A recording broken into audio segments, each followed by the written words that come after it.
Joe, can this Cowboy crowd truly affect the visiting team? Doug Baldwin doesn't think so. He reminds us the Seahawks play at home at a loud place, so when they go on the road, they're not overwhelmed. But this is a young Seattle team. More than half of their players have never been at a playoff game. Their head coach, the oldest of the NFL, Pete Carroll, he's hip to the scene, joking that maybe the large scoreboard will block the sound for his team and saying that this place is different. It often feels like you're playing in a nightclub. That actually might make Jerry Jones happy. Spanish language broadcast available tonight on Fox Deportes. And we get set to go. It'll be Dak Prescott, Ezekiel Elliott, and the Cowboys offense to start the game. As Sebastian Janikowski will kick it away, and we are glad you're with us tonight on Fox.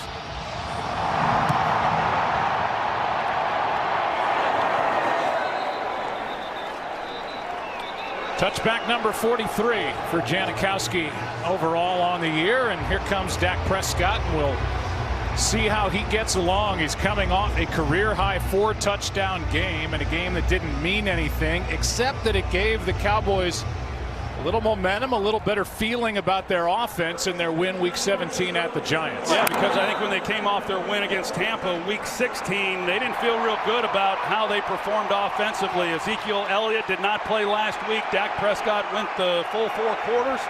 Played very well. They feel like he comes into this game as well as this offense with great momentum. Here is Elliott, and there's a nice start on the ground. So the Cowboys got rest for Zach Martin, got rest for Tyron Smith and Ezekiel Elliott, and got the win and momentum. That was a good day in the Meadowlands, and we look at this offensive line with the 2 Pro Bowlers. Both have been banged up this year, and as I said, both got the week off last Sunday. Yes, they did, but Xavier Su'a-Filo, their left guard, he got the week off this week, and so they're going with the rookie Connor Williams, who started the first 8 games at left guard. He gets the start here tonight. 3 tight ends in there for Dallas. A little play action from Prescott, and the throw to the sideline is caught by Cooper for the first down. So they go with a big, heavy formation on 2nd and short, and Prescott rolls to his right and throws a strike to Amari Cooper. Pretty good start. They get him outside the pocket, and he's able to deliver a good ball to Amari Cooper for 14 yards, and already his longest reception here in the last 4 weeks now. In each of the last 3 games, his longest reception had been just 11 yards. They've had a hard time incorporating him, but they get him going early. Elliott cuts back, now picks his way, and as is typical with number 21, doesn't look like there's much there or he has any room, and he gets 5 yards. This defense, Troy, this was supposed to be a rebuild. You think about Seattle, they started 0-2. They introduced new defensive starters really throughout on each of the 3 levels of this defense, and they're playing great.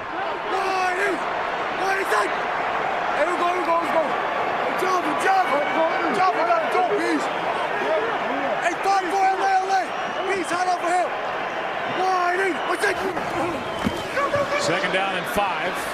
Prescott, Beasley, first down inside the 35. And with less than a handful of plays, as Beasley can't get up. Well, Joe, I talked to him before the game, and he's been battling through a right ankle injury, and he was talking about how it's been giving him some problems and didn't anticipate this, but that might be what this is. Another 14-yard completion, but Beasley's hurt. Aerial coverage is brought to you by State Farm. It's been 4 plays on offense for the Dallas Cowboys. They're averaging over 10 yards a play, 41 yards of offense, and they're working on the ankle and lower leg of Cole Beasley on the sideline. First down, Dallas. A screen. Elliott cuts back, gets 9. Bobby Wagner, the all-world linebacker for Seattle, over there to make the stop. An all-pro again in 2018. He's as good as there is, but he couldn't get to Elliott before Ezekiel got 9 yards. I think that's a good start for Dak Prescott in this offense, and offensive coordinator Scott Linehan, and the way he is mixing things up. They start the game, they go run and then pass, run, pass. They come back there with the screen. It's well done right now that they're mixing it up and giving a lot of different looks. 2nd down and 1. Elliott has the 1st down. And in the process, Joe, Seattle has not yet gotten Dallas to 3rd down. They've been very productive on 1st, and they've picked up 1st downs on 2nd down, and they continue to move the chains. This is a Seahawks defense that is outstanding on 3rd down. They're 5th in the NFL, giving up just 35%. So far, they've had a hard time getting Dallas in this opening possession to a 3rd down. Already covered 52 yards over 6 plays.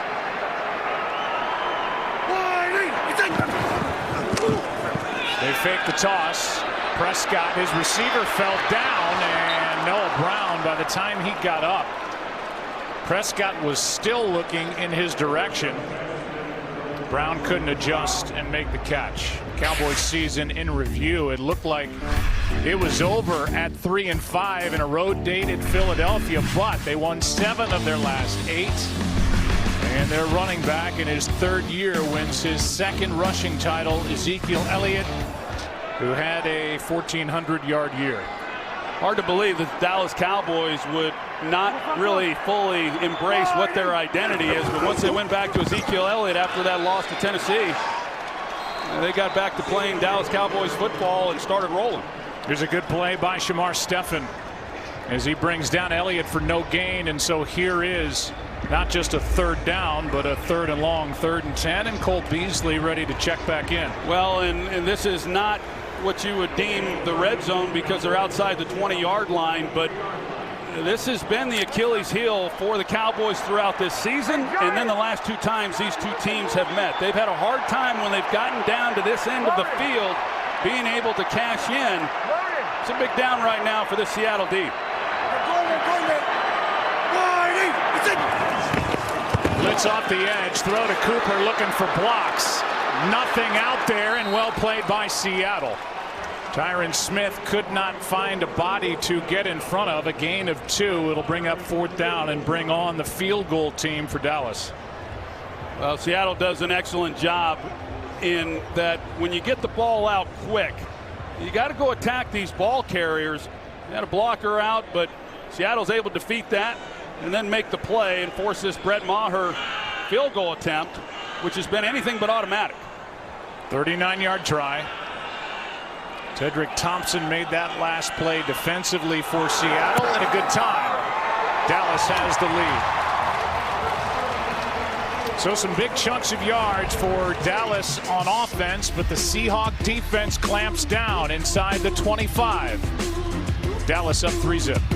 This is the 2nd time these 2 teams have met in the postseason. First time that 2006 wildcard game, down by 1 with a minute 19 remaining. The mishandled snap on the field goal try. Bill Parcells would retire after that game. Tony Romo is now a TV guy, so he gets it. He knew it was coming. You know, that was a crazy finish, as we know, for those of us that saw it. And really the last 2 times these teams have met, you know, there's been some crazy plays in those and some tight games. Not a whole lot of scoring overall when these 2 teams meet. Seattle won that game, by the way, lost the next week to Chicago in overtime. Chicago beat the Saints and then went on to the Super Bowl and lost to the Colts in Super Bowl 41. Here is Russell Wilson, who has just done nothing in the NFL except win. In the regular season, in the postseason, he won a Super Bowl in his 2nd year in the NFL, 3rd-round pick out of Wisconsin, and arguably had his best year in 2018. Yeah, and I asked Pete Carroll that question since he's been here for all of them, and he said he had a really great year. I can't say that it was better than all the others that he's had, and I think that was a great response, because when I watch Russell this year, I see the same guy doing the same things that he's been doing ever since he got here in 2012. Handoff is to Carson, who was the NFC Offensive Player of the Month for December. He comes rolling into this game off 3 straight 100-yard rushing days. It's the top running team in the league, really, any way you look at it. They get their guards back for this game, including J.R. Sweezy, who was more iffy than DJ Fluker. The backs and receivers will see a lot of Chris Carson, who rushed for 102 when these two teams met in week 3. 2nd and 6. Carson again bottled up, still fighting, and he turns it into 3rd down and 2 with that effort, a gain of 4. And now the defense, Troy, and number 7 overall, and they can get after the passer, and they have terrific young linebackers. They really do. Both these teams have outstanding linebackers that can really run. The rookie Leighton Vander Esch has been outstanding. 2nd-year player Jalen Smith, fully healthy. He's only gotten better as this season has moved along. Hard to get the ball on the edges against this defense. We'll see what Seattle's able to do here on their first 3rd down. 3rd down and 2. Wilson running in circles. Collins chasing him. And batted down. It'll be a 3-and-out to start as Jalen Smith got his hand in there. Well, you look at this Seattle offense, Joe, coming into this game. They had the 3rd most 3-and-outs of anybody in football, and the last time they played the Cowboys, week 3, they had 12 offensive possessions if you don't count the kneel down at the very end of the game. 6 of those were 3-and-outs. So here they open up this ball game on their first offensive possession, another 3-and-out. The all-pro rookie Michael Dixon to punt. He can boom it. This is a knuckleball, and Tavon Austin on a bounce. Gets brought down immediately. 44-yard punt. Nothing on the return. Cowboys have it, up 3. It is wild card weekend around the National Football League. The Cowboys lead here at home 3-0. Their defense doing what it does in the opening quarter. They've allowed only 24 first quarter points all year. By far the fewest in the NFL. And they forced a 3-and-out. We'll show you the replay as Jalen Smith made that effort, the spy on Russell Wilson. This drive starts at the 23. Handoff to Elliott, running right. Turns the corner and avoids benches and players and everybody else. Gains 3. Let's go back to that play by Smith. Well, you see Jalen Smith in the middle and how he's going to shadow Russell Wilson. Everywhere he goes, he's going to follow him, and then ultimately he's the guy who knocks this pass down as he's trying to throw it up that right sideline. It's just it's an excellent job, and expect to see whether it's Jalen Smith, Leighton Vander Esch, or some other form of it. They want to be able to rush Russell Wilson, but at the same time, they don't want to restrict these pass rushers. Have somebody in as a spy to handle him when he scrambles. 2nd down and 7. Prescott to his right, throws a hand off the hands of 2 Cowboys. First Noah Brown, then Dalton Schultz, and the incompletion to bring up 3rd down and 7. The night before Super Bowl 53, the NFL's brightest stars will come together to salute the best players, plays, and moments from the 2018 season.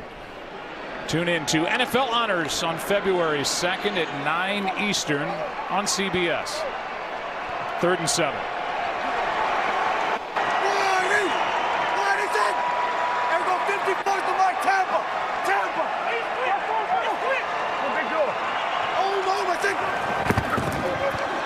Prescott, Hearns for the first down.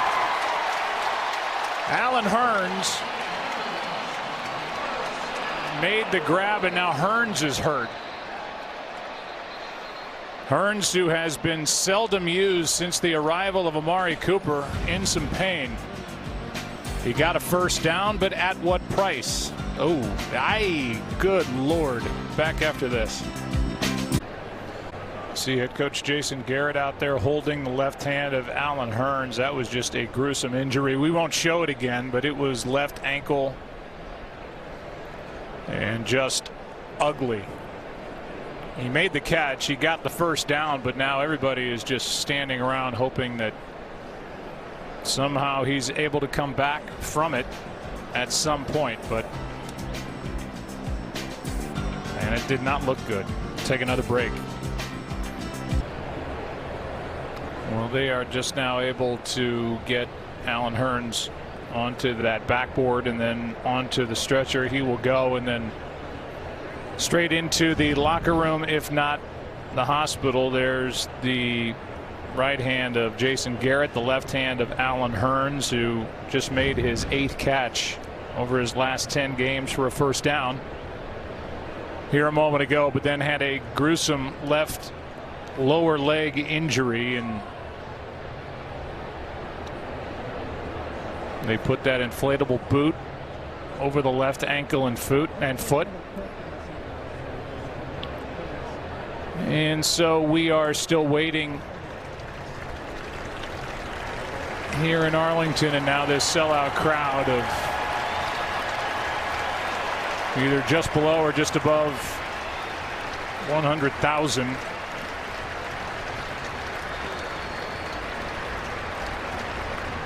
Applauding Alan Hearns, and players from both sides coming up to him and wishing him luck.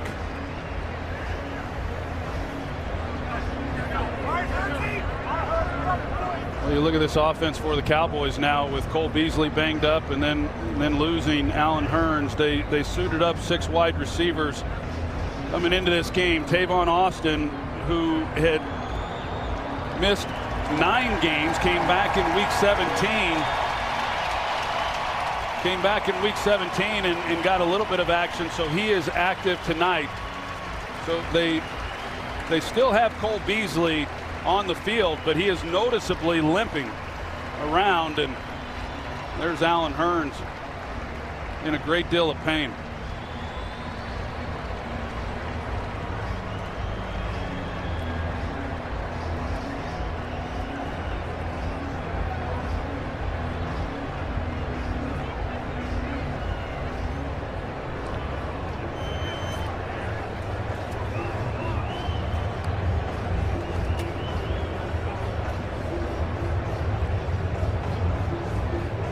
First year with the Dallas Cowboys. Former Jacksonville Jaguar. Had a couple of really good years in Jacksonville. Injuries have slowed him the past couple of seasons. There's Beasley, who's been back out there, but with a noticeable limp with that right ankle issue that was exacerbated on a tackle on the first possession. And as you said, they get Tavon Austin back. They have Gallup, the rookie, Noah Brown, Cooper. Hearns is being carted off and saluted by these fans.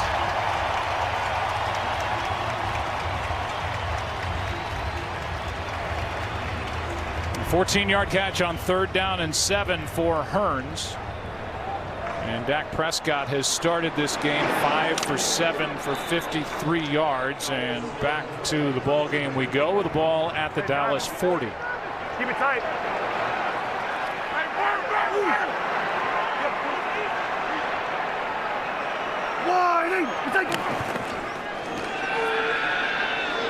Good protection. Elliott tried to go around Wagner, and then the tackle made by Poona Ford, who's coming off a 6-tackle game in what was a more difficult effort than you would have thought going in a home win over Arizona. A gain of 4 on that play, 2nd and 6. Well, Poona Ford is Big 12 Defensive Player of the Year last year at the University of Texas, and really he has shown Seattle a lot. Like you said, he's shown up here towards the end of the season. The only reason he was undrafted was because of his height. He's only 5'11", but he shows up when you watch this defense. Here's Elliott, and there's KJ Wright. Wright has battled a knee injury on and off all year. He played only 5 games. He's been a Pro Bowler.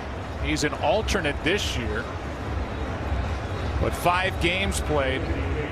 And so they've had him now 3 games in a row, and he really mans a key spot at that weak side linebacker for Ken Norton Jr.'s defense. No doubt, and they were thrilled to get him back and back at 100%. More importantly, as they go into this postseason, Bobby Wagner really the face of this defense now, with so many players having left this last year. But KJ Wright, another one who was one of the mainstays for this group. Out of the shotgun on 3rd and 2. The pass for Gallup is incomplete. And looking for a big chunk of yardage on 3rd and 2. Prescott fired it out of bounds. It's 4th down. Yeah, they've tried this connection a lot all season long. A lot of contact here at the end of this, but the ball, I think they deemed it just really probably uncatchable. There was not much of a chance at all on the throw, but they take a lot of shots, more deep shots probably to Michael Gallup than anybody else, but they just don't hit many of them. In fact, when they throw to Gallup, they're only completing 48% of the passes, which isn't very good. But like I said, more times than not, those are because those are throws 30, 40, 50 yards downfield. Jones hits a knuckler. Lockett backs up inside the 15. And dives down near the 24. And we'll be right back after this from Progressive. That punt nets just 29 yards of field position. So at the 23, the Seahawks begin down by 3.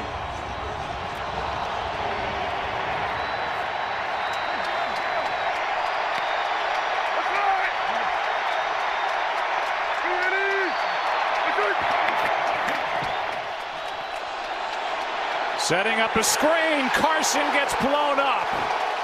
Antoine Woods. A loss of 8.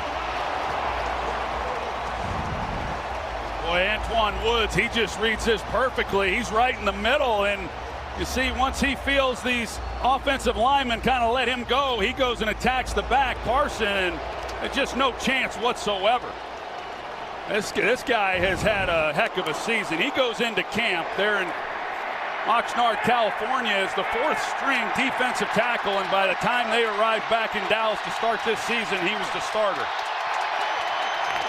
2nd and 18, Carson. There's Woods again. Drags down Chris Carson, who had a big year at over 1,100 yards. 5th best total in the NFL, but that screen that was shut down by Woods has, in essence, brought about 3rd and long, 3rd and 13. Yeah, these negative plays, because these two defenses, they're so dominant, especially Seattle on 3rd downs. The Cowboys, the pressure they can get to you on 3rd down. When you get into long down situations, you're going to have a hard time. The negative plays really impact these possessions. Wilson diving around and ends up with a positive play, a gain of 3. DeMarcus Lawrence made the stop. First guy there was Randy Gregory, and Chris Richard, who for 3 years was the defensive coordinator for the Seahawks and who will interview for a number of head coaching opportunities in the upcoming week, is pleased with the way his defense has started this ball game. Yeah, and the way they've played all year long. That's just an outstanding job in coverage. There's nowhere for Russell Wilson to go. Now, he does a good job of getting what he could, trying to help this punt and field position. Good punt by Dixon. Austin surveys and now looks for some room. Can't make it to the 30. It's a 57-yard punt, an 8-yard return after the Seahawks have their 2nd straight 3-and-out. This February, buckle up for the biggest race of the year, the Daytona 500 on Fox. The Great American Race kicks off the 2019 NASCAR season this February, only on Fox. Well, look at this game, Joe, and the Cowboys, and really Seattle has started this game much like they started the other games, and it's been a struggle. And then their formula for beating Dallas has been simply just stay the course, take away the ball on defense, and then take advantage of it on the offensive side. Prescott to the sideline, and incomplete for Amari Cooper. But this has been an offense now. Last week against the Giants, they had 5 pass plays of 20 yards or more, which is the most they'd had all season. Big pass plays have been hard to come by for this Cowboys offense. And it looks like we may have somebody down on the far sideline. Watch Jaron Reed, number 90, who's had a huge year, come through and really make that defensive play, but then out there on the edge where the pass was incomplete, Trey Flowers, who Pete Carroll predicts greatness for, is slow to get up. They're checking his ankle, and You know, here's a guy who went to Oklahoma State. He played safety. Most teams were looking at him at safety because that's what he played. And you know, he fit the mold for Seattle. They brought him in and they moved him to corner, and they feel that between he and Shaq Griffin, they have their two corners for the next several years. That's a good sign for Seattle. And we'll be right back after this from State Farm. Well, now they look at Trey Flowers on the sideline. Shaq Griffin was iffy during the week after injuring his ankle against Arizona in Week 17. Akeem King comes in to take over for Flowers. 2nd and 10. They run it with Elliott. Wagner is there for Seattle, and a flag is down. Well, that flag came in late, too.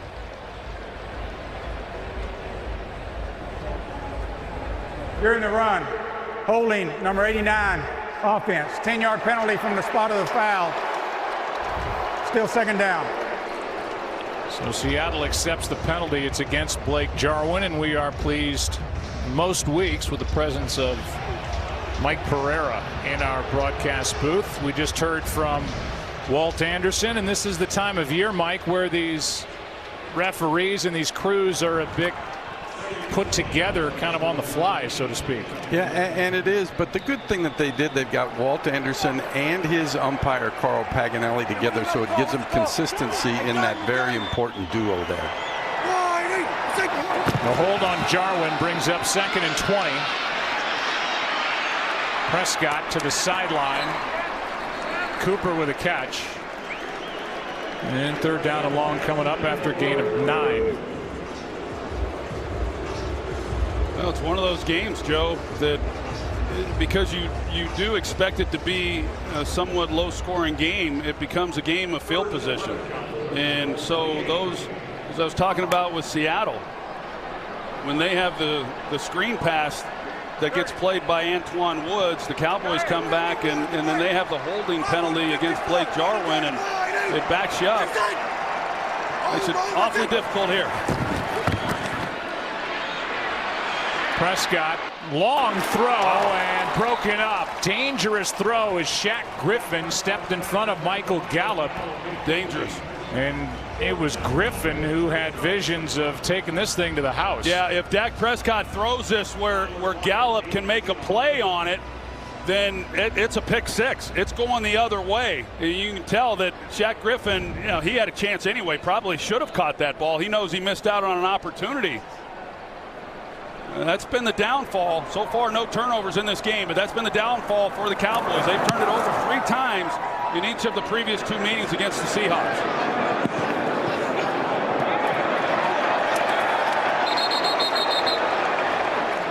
That hit Kayvon Frazier further up the field, and they're going to put the ball at the 27.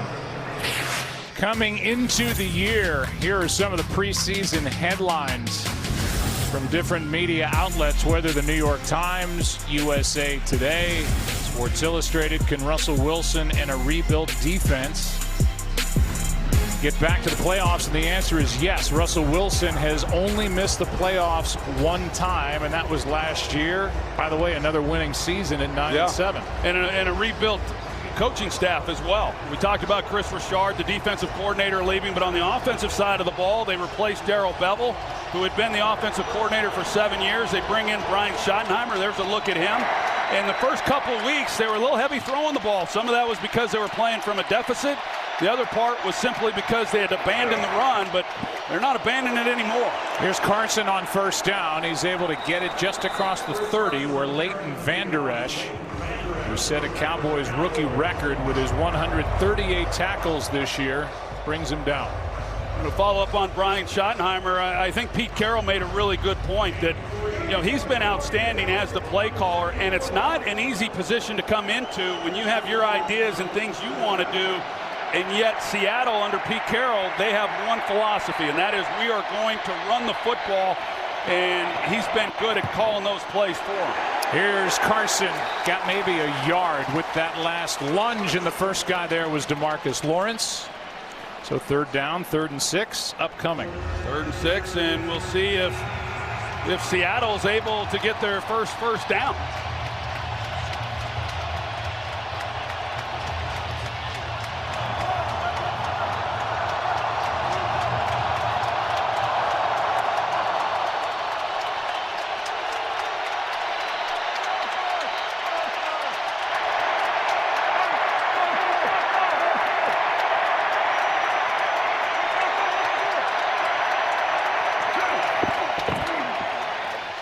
Wilson sacked. That's Collins. He had 3 during the regular season. Malik Collins got through, and still no first down for Seattle. Well, here it comes. DJ Fluker's the right guard, and I don't know if he expected help from Justin Britt, but instead he takes Jalen Smith, who was blitzing. And there's a face mask that the Cowboys get away with, but just not good up front. You turn the furthest guy away from the quarterback 3. That would have been Jalen Smith. It buys Russell Wilson a little more time. Instead, Malik Collins has a direct shot. Another good punt by Dixon. Austin back at the 21. Flag. Austin takes off. This is likely coming back as Austin will go down the sideline and get into the end zone. But a flag is down back near the 24.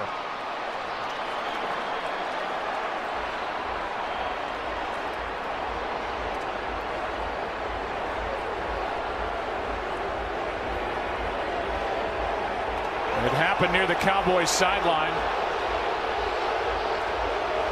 And Garrett can't believe the call. Here's the official word from Walt Anderson. During the return, holding number 35 of the receiving team, 10-yard penalty from the spot of the foul. Will be a first down, and this is the end of the first quarter. So the end of the first quarter has this crowd upset. It erases the hold on Kayvon Frazier, or by Kayvon erases an 80-yard return. Cowboys will have it when we come back after this from your local Fox station. The announcement was made. They called it on Kayvon Frazier. We believe they just called the wrong number. C.J. Goodwin guilty of the hold. We'll show it to you in a moment. This drive starts at the 14 for Dallas. Trey Flowers back out there at the bottom of the screen at corner for Seattle. Injured the last time Dallas had the ball, and Cowboys go back to the ground game. Elliott carries it for 3, and Mike Pereira take us through this important and big holding call on Goodwin. Yeah, huge call on C.J. Goodwin, but the right call. But what happens is you throw the flag, and then they tell you got to keep officiating the return. And sometimes when you do that, you lose track of the number. They just announced the wrong number, but it was the right call. 2nd and 7 as we begin the second quarter.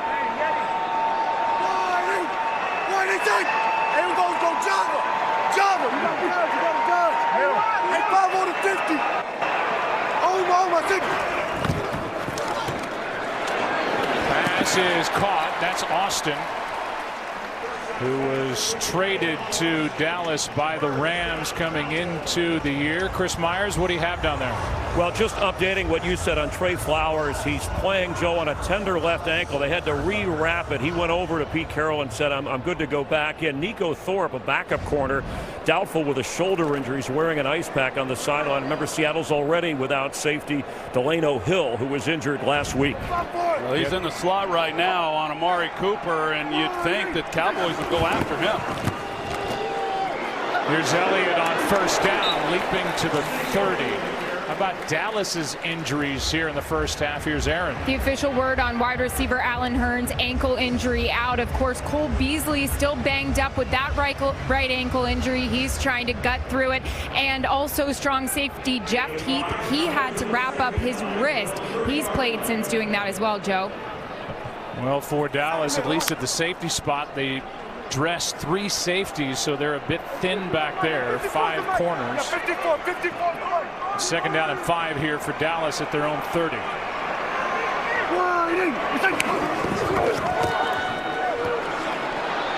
Prescott to the sideline. Beasley, first down. Shoved out of bounds by Shaq Griffin.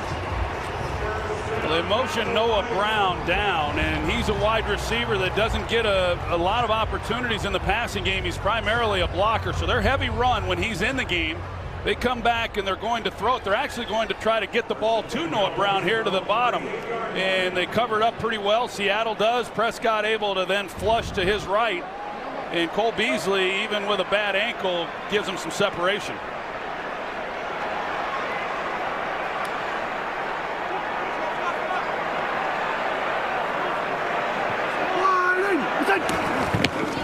Austin gets it. And Austin is wrapped up by KJ Wright.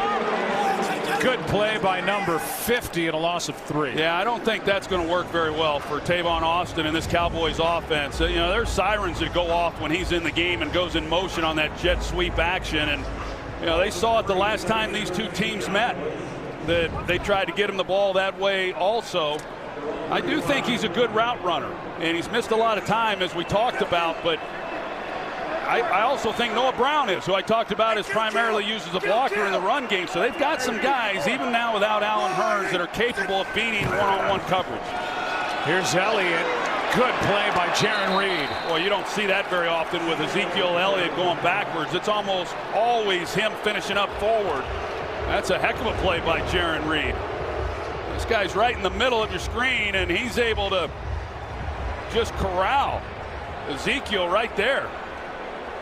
Big year he had. He's been a great run guy throughout his career, but this year all of a sudden he emerged as a pass rusher, as an inside force. Hey, let's go. Yeti. Oh, what's that? Hey, let's go, jumper. And they're going to call this against Dallas. False start, number 71, offense, 5-yard penalty, still 3rd down. Lyle Collins was guilty of flinching. It's just a little, you know, and had Joe Looney have snapped the ball when Seattle got into the neutral zone, then the Cowboys pick up 5 yards. It's not snapped, but there was enough movement going on along that offensive front that got Lyle Collins just on his heels, and that's what they picked up. So now 3rd and 17. Have to get it up to their own 48 for a first down. Underneath, it's Elliott to the 40, 8 yards shy of the first down, a gain of 9. Good start for each side defensively. And the punter, Chris Jones, is back to work. Well, Ezekiel Elliott on that play, after he catches the ball, he does a good job of securing it. He has put the ball on the ground. Hasn't lost them all, but he's fumbled 6 times this year. And he fumbled against Seattle earlier in the season, and Seattle does an outstanding job of creating takeaways, going after the football. That was a good job by Elliott being mindful of that.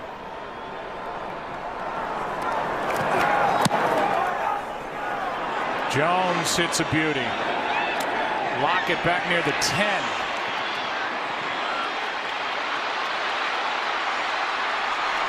Tripped up.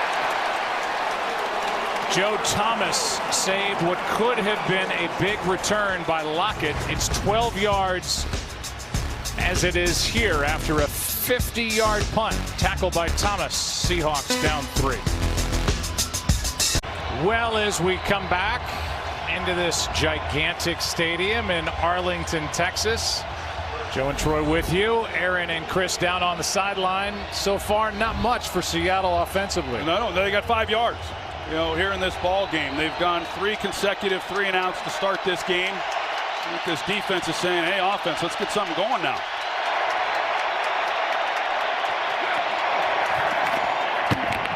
Wilson floats it. Pass is caught by Dixon, the tight end.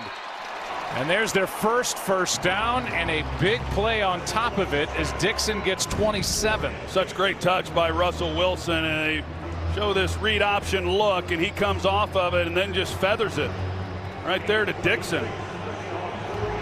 It's a nice job. It's a good concept there by Brian Schottenheimer. Of course, Dixon, he missed some time as well, and they had Will Dissly. He goes down early in the season, and they've had to kind of do it by committee ever since then. Wilson, protection is there. Here's Lockett with a catch inside the 20. And in 2 big plays here, a ton of yards. 26 to Dixon, and now 40 to Tyler Lockett. Well, Tyler Lockett, this is their speed guy. This is their deep threat, and he gets off the ball, off the play action, and immediately he's one-on-one on the safety.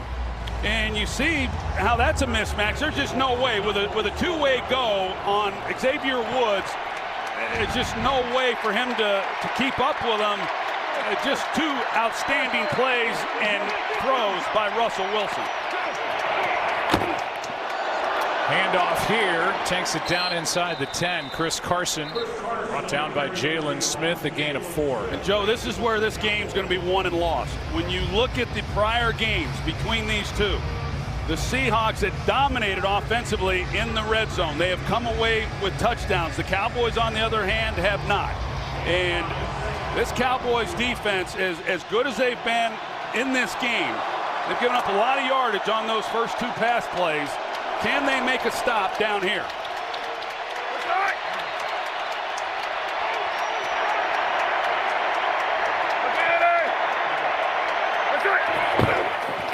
Second down and 6. Carson again. Nothing.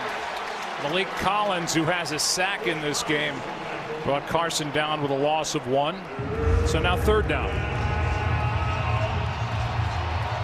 Brian Schottenheimer trying to come up with the right play against the number 27 3rd down defense in the league. But the number 7 red zone defense during the regular season for Rod Marinelli.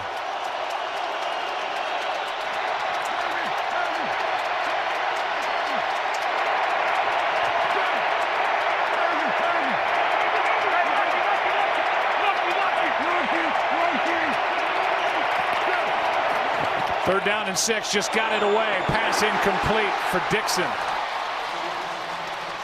And the Cowboy defense does make a stop in the red zone as the field goal unit comes on for Seattle. Well, they dial up the blitz. We've seen that now a few times in this game. They go Leighton Vander Esch. Russell Wilson, he saw it. He recognized it. Leighton Vander Esch tipped his hand before the snap of this ball. And so you saw Russell Wilson check out of it. He anticipated the blitz.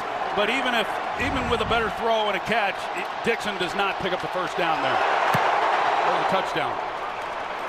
Janikowski knocks it through from 27. And this wild card playoff game is tied at 3. 7 left in the half. Some of the great Cowboy quarterbacks in their illustrious history: Meredith, Staubach, Aikman. And before the game, a little meeting around midfield with the great Danny White. Yeah, the great Danny White, Wiz was his nickname.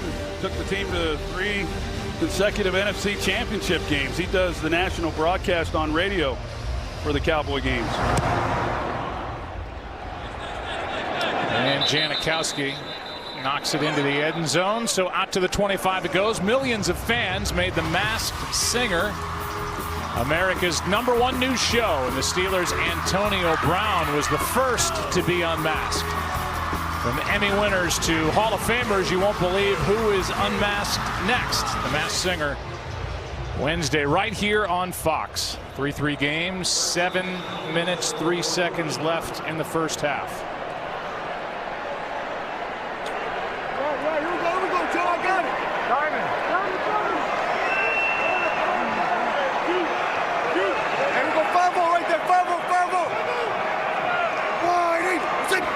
So far, Elliott, 9 carries, 32 yards. Prescott throws, and the pass is dropped. That's Gallup, but a flag is thrown right where that incompletion happened with Shaq Griffin in coverage.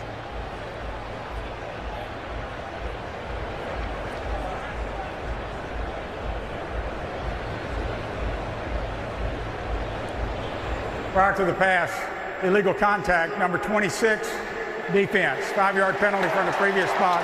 First down. That is the first Seahawk penalty of the game. On this other side, however, they had Trey Flowers working against Amari Cooper, and that's initially where Prescott was looking to throw the ball, and Cooper was able to get separation. I just thought when they lined up, that's definitely where he's going. Trey Flowers, as we already know, he's banged up, he's hobbled. You get him over, they don't match up, so you can get Cooper on Trey Flowers anytime you want. Here's Elliott on first down, and there's a play made by KJ Wright. He's been all over the place, a gain of 1. And what I mean by that, Joe, is Seattle, even when they had Richard Sherman, they do not put a corner on the opposing team's best offensive weapon. They just play their left and right corner positions, and so Trey Flowers is going to play his right corner spot. Shaq Griffin's going to play his left corner spot. You can put anybody you want on Trey Flowers, the rookie, who's hobbled, as is Shaq Griffin, who missed, 2/3 of that game last week with the ankle. It's Cooper and Griffin at the top. That's where Prescott goes, and Amari Cooper, who made a huge difference in the win column and statistically for this Dallas offense, gets 15 and a first down. Yeah, the last 3 weeks have been tough for Amari Cooper, and no fault of his. They just have not been able to complete passes in his direction when he's had separation. He's a hard guy to get to the ground, and I've said it just about every time we've had a Cowboys game. I really have not seen anybody one-on-one cover him yet. He's so good in and out of breaks, and giving Dak Prescott a target and a good place to go with the football. Elliott, right side. Looked like he got enough for a first down before he was knocked out of bounds, and he did, to the Seattle 40, a gain of 13 as McDougal make the stop. McDougal, he put a pretty good hit on him at the end of this play. You see Ezekiel Elliott go flying. There's some of that helmet-to-helmet stuff we talked about. It was more side helmet as opposed to the crown of the helmet. Longest carry of the day. They go right back to him, and that play was made by Frank Clark. No gain on the play. The Seahawks are the only team in the league that had two different players on their defense with 10 or more sacks. Clark with a career-high 14, and Jarran Reed 10.5. Clark proves that he can play the run as well on that play. Well, and Frank Clark, when you look at his year, 27 of his, or over half of his quarterback hits on the year came in the last 5 ball games. Here's Prescott. Play is made by Clark. And he comes up with a huge play back to midfield, a loss of 10. Kenny Norton, the defensive coordinator, they run a game. You're going to see Frank Clark, they run a twist, and the Cowboys don't handle that very well. They got the rookie Connor Williams is working alongside Tyron Smith. They do not play that off. Typically, you would let the left tackle Tyron Smith take his man, and then Connor Williams has to pick up Frank Clark. They don't do that, and Clark has a free shot. Prescott was sacked 5 times in week 3 at Seattle. That's the first time he's been sacked in this one. Underneath, it's Elliott trying to get some yards and maybe have a crack at a field goal try. Went around KJ Wright, who's got 6 tackles in this half, and he gets 10. And the field goal unit comes on for Dallas. You're going to see the move there. Now, normally he would hang here, and then they would just pass it off. Instead, they don't. They don't see and feel, and that's just part of Connor Williams and Tyron Smith not having worked together much. Connor Williams has played 2 of the last 3 weeks, but it's been at right guard. He hasn't been at left guard since the 8th game of the season. 58-yard try by Brett Maher. He is wide to the right. Had made 3 during the regular season of 55 or more. Pushes this wide right. And great starting field position for Pete Carroll's Seahawks when we come back. It's a wild card matchup between the Seahawks and the Cowboys as Brett Maher misses from 58. That would have tied an NFL postseason record. Graham Gano and Pete Stoyanovich have hit from 58 in postseason games past. Here's Russell Wilson out to his left, in trouble. Gregory in pursuit, and the pass is to Doug Baldwin, incomplete as that bounced in. Chris Myers, give us more on Russell Wilson. Well, relentlessly positive, Joe, but more subdued for his personality. That was before that last series. He hasn't shown frustration with his sluggish offense, but the sideline chatter indicating to his offensive linemen that our patience is paying off, and we can be more aggressive on first down, as we just saw, or at least try to be. That was the first time Wilson has targeted Doug Baldwin in this game. 2nd and 10. And this field goal, the great field position. Wilson just gets rid of it, and Lockett with a catch. What a grab job by Tyler Lockett. This guy has been unbelievable all season long. Mr. Reliable, really. And both he and Baldwin, these guys are great competitors. Tyler Lockett, as a speed guy, much better at making those contested catches than people realize. That's an outstanding job. 25-yard grab. Here is Carson, and he loses yardage. DeMarcus Lawrence was in there, a loss of 4, but back to that as Wilson just heaved it with Lawrence in his face. Yeah, he's got DeMarcus Lawrence who's right there, and he just lays it up. He just trusts that his guy's going to go up and make a play. And Wouzier, he just loses sight of the ball. He doesn't make a play at all on it. That's good work. And hey, that 58-yard field goal attempt by Jason Garrett and Maher, that wasn't without risk. You missed that like they did. You set up Seattle with great field position on the 48-yard line. One big play, and they're knocking on the door. And we are at the 2-minute warning. 2nd down and 14 when we come back. The great Charles Haley sitting next to Commissioner Roger Goodell. We have been watching them throughout the entire break. And he's got Goodell cracked up. I mean, Charles Haley is one of the most interesting guys that you could ever sit next to anywhere. One of the greatest teammates I ever had the pleasure of playing with, and I can guarantee you the commissioner will be entertained throughout this game. 2nd down and 14.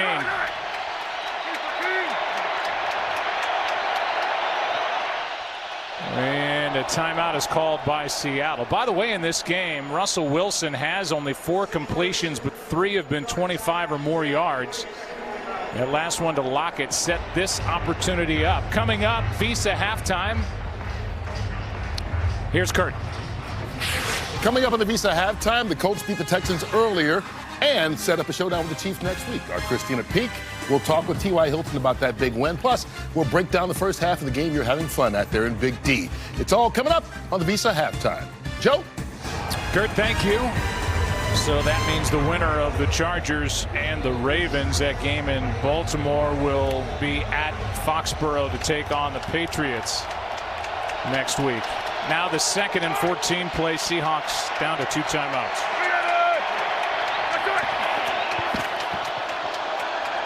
Wilson, Carson, Jalen Smith to the 24. 3rd down coming up, a gain of 7. It's a good defense right there by Dallas, and especially Jalen Smith being able to come up and make a tackle.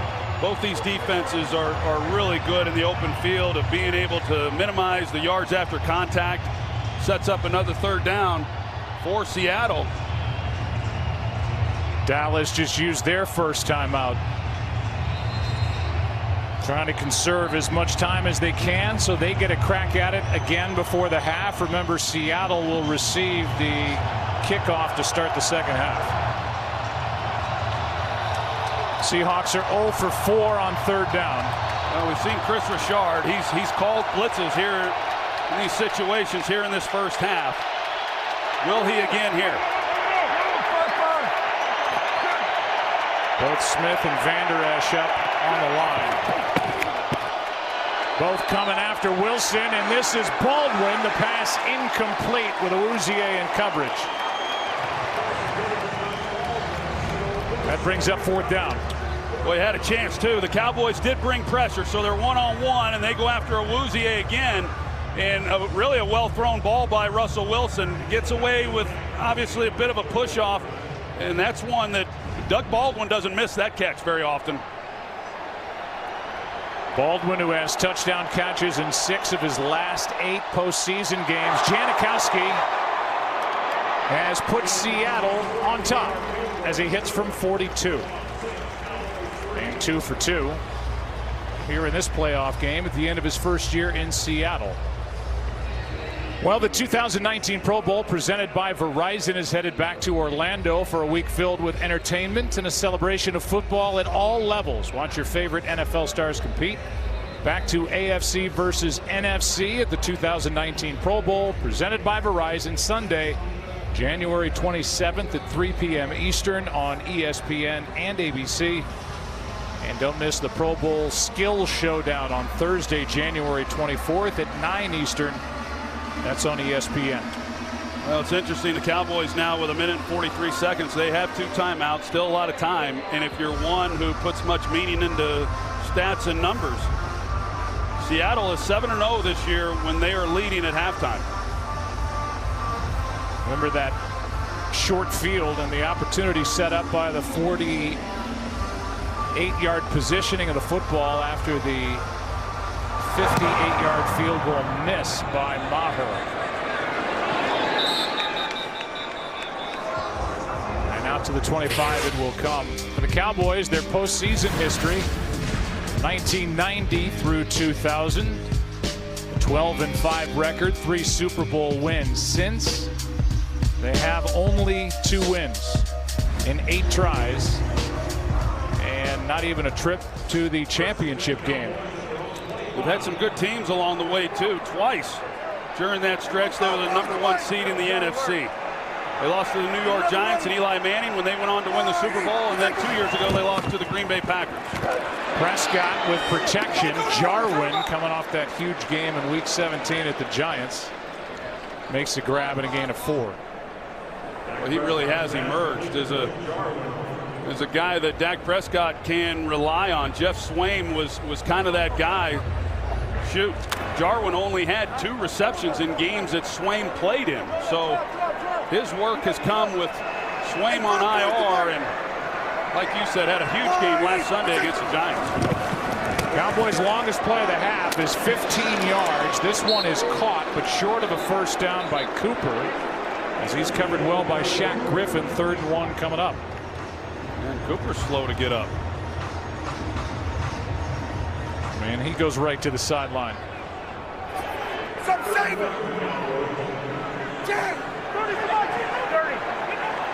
Clock running, 1:13 left.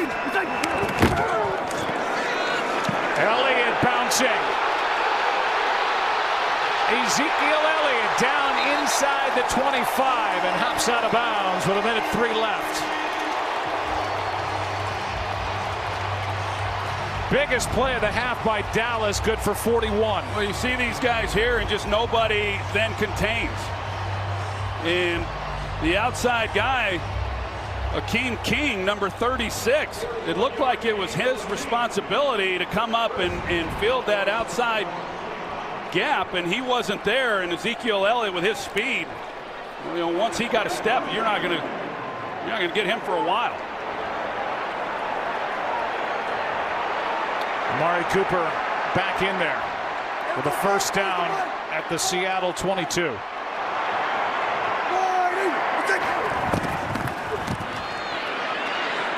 Here's Jarwin. And a nice play on first down. Under a minute to go. Clock continues to run. McDougal on the stop. Gain of 7. Thought the Cowboys might call timeout there, but they're going to let Dak Prescott handle it at the line now that they've got Seattle scrambling a little bit.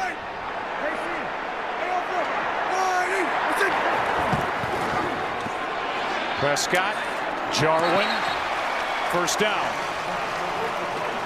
Blake Jarwin was a walk-on at Oklahoma State. Was a free agent signed here with Dallas. Jeff Swaim lost to the broken wrist in Week 11 at Atlanta. And Jarwin, with his first 3 touchdowns in his young NFL career, came at the Giants last week.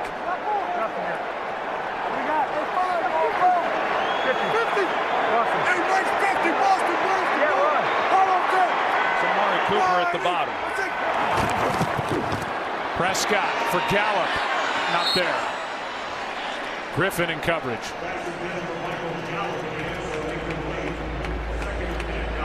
I said it earlier, Joe. I am surprised with Amari Cooper and his abilities. And Trey Flowers, of course, the Cowboys don't know to the extent that he's banged up, but he definitely has a wrap on that left ankle after he left the game. That they haven't tried to target him a little bit more when he's been one-on-one, which has been most of this half.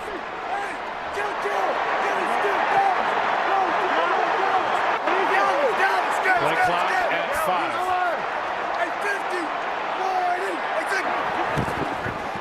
5. On second down, same play. Pass is caught. Gallup. Touchdown. And a perfect throw from Dak Prescott for the 11-yard score.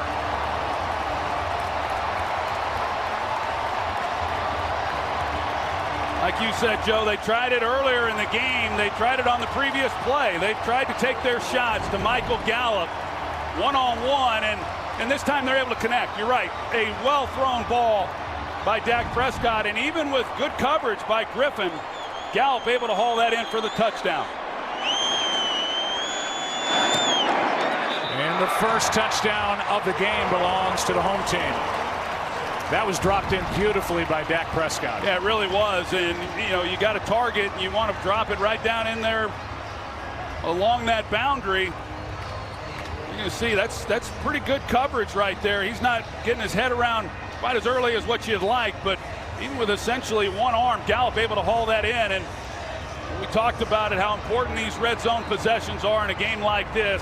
The Cowboys finally cash in. He came in as the number 29 red zone offense in the league during the regular year. Gallup becomes the 7th different receiver that Dak Prescott has found for a completion in this first half. And the rookie, 3rd-round pick out of Colorado State, who had 2 touchdowns during the regular season, gets a big one here with under half a minute to go in the first half. Yeah, so the big run by Ezekiel Elliott on 3rd and 1. He goes 44 yards, and that's what sets him up with the big play and being able to get the touchdown before the half. Yeah, they moved the football after the initial spot, so officially a 44-yard run, which is a season long for Ezekiel Elliott. Lockett will bring it. And have a crease. Tyler Lockett gives Seattle hope here at the end of the half with 16 seconds left. And the kicker, Brett Maher, made the tackle. 52-yard return. And you now know after this season, I think just how good Tyler Lockett is. He played through injuries over the last couple of years, but they rewarded him with a new 3-year contract extension, and he is good. Boy, there's no question, and he's capable of going the distance anytime he has the ball. Maher saves what very well could have been a touchdown. After a Sunday where they were just dismal on special teams, they come up big here right before the half with 16 seconds.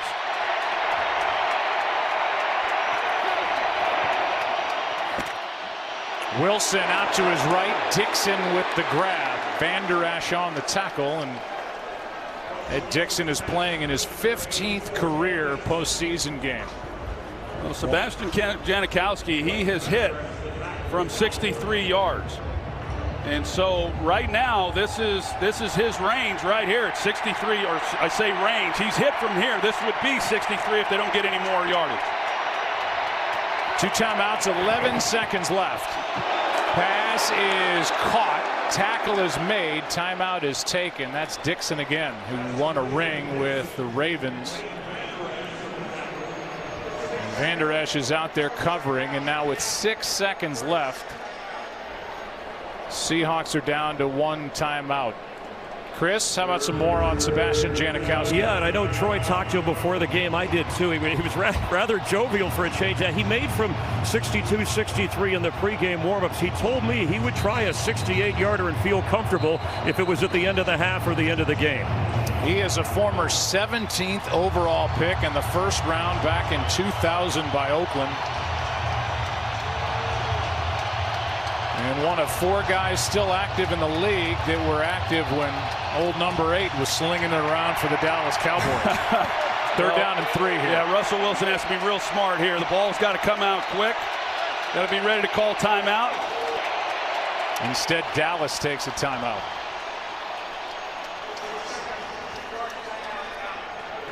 If the kick happens from this spot, you're looking at a 60-yard try. Janikowski is over the age of 40 in his 19th year. I mean, I know what he says. This would be pushing the outer edge of his field goal range. Yeah, there's a lot of risk involved right here. I'm not so sure that I wouldn't just trot Janikowski out there and let him give it his best shot.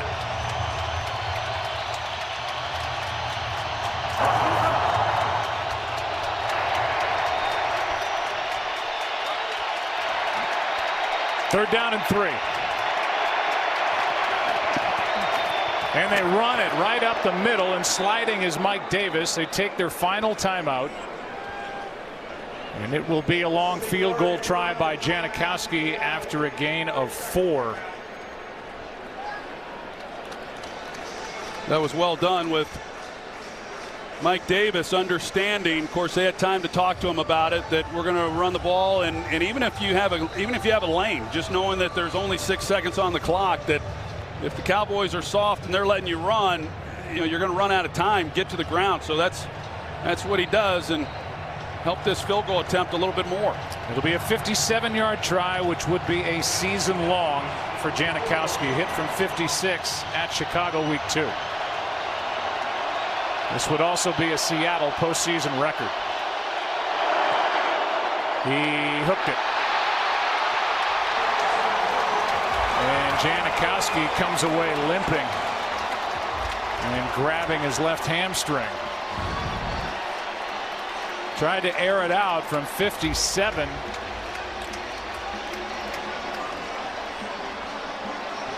And that's something that we could be revisiting in the second half of this game. The play of the first half is presented by DirecTV. More for your thing. That's our thing. The only touchdown of the first half. This throw from Prescott to the rookie Michael Gallup from 11 yards out. Put the Cowboys on top. They lead by 4. And the Visa halftime is coming your way after these messages and a word from your local Fox station. 'Cause we're gonna be legends, gonna get their attention. What we're doing here ain't just scary, it's about to be legendary.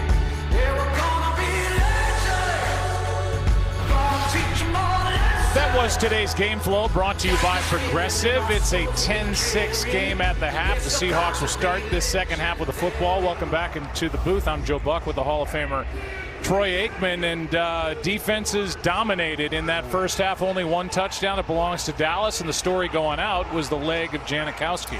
Yeah, we'll see how he is in this second half and what a factor that will be in this ball game, the way that the first half went. But Seattle's got to get something going on the offensive side of the ball. It's just been a struggle. They've had a few big plays that have set up some of their points.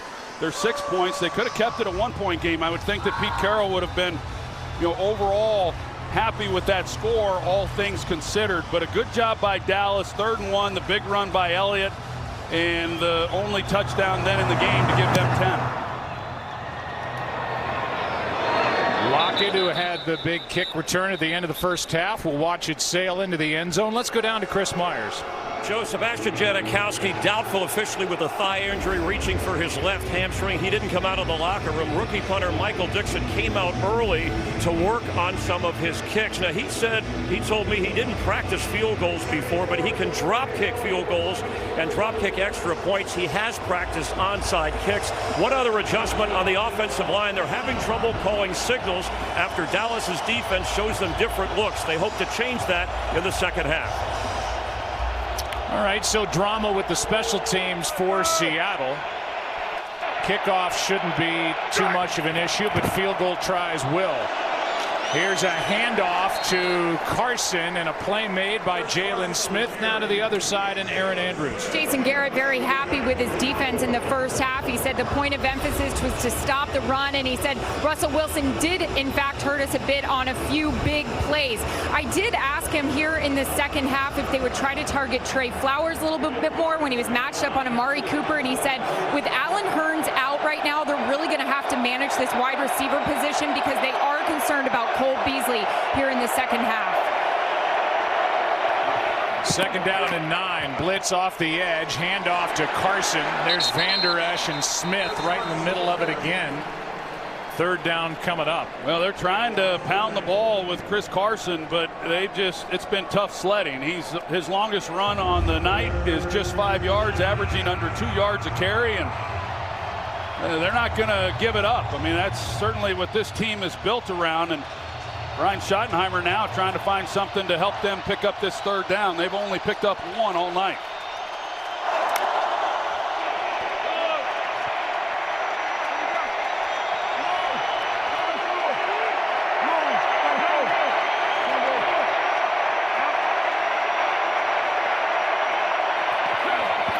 Third down and 7. Blitz. Wilson throws. Pass incomplete for Lockett. We've seen Jalen Smith spy on Russell Wilson, and we've seen Jalen Smith coming after Russell Wilson with quite a few blitzes. Yeah, and he's really good when he does blitz. It's something he did a lot of when he was in college at Notre Dame, and something that he enjoys doing here with the Cowboys, and he's effective. And even though he didn't get home, there's pressure pushed back into Russell Wilson that he just has not had many clean looks. Michael Dixon to punt. End over end.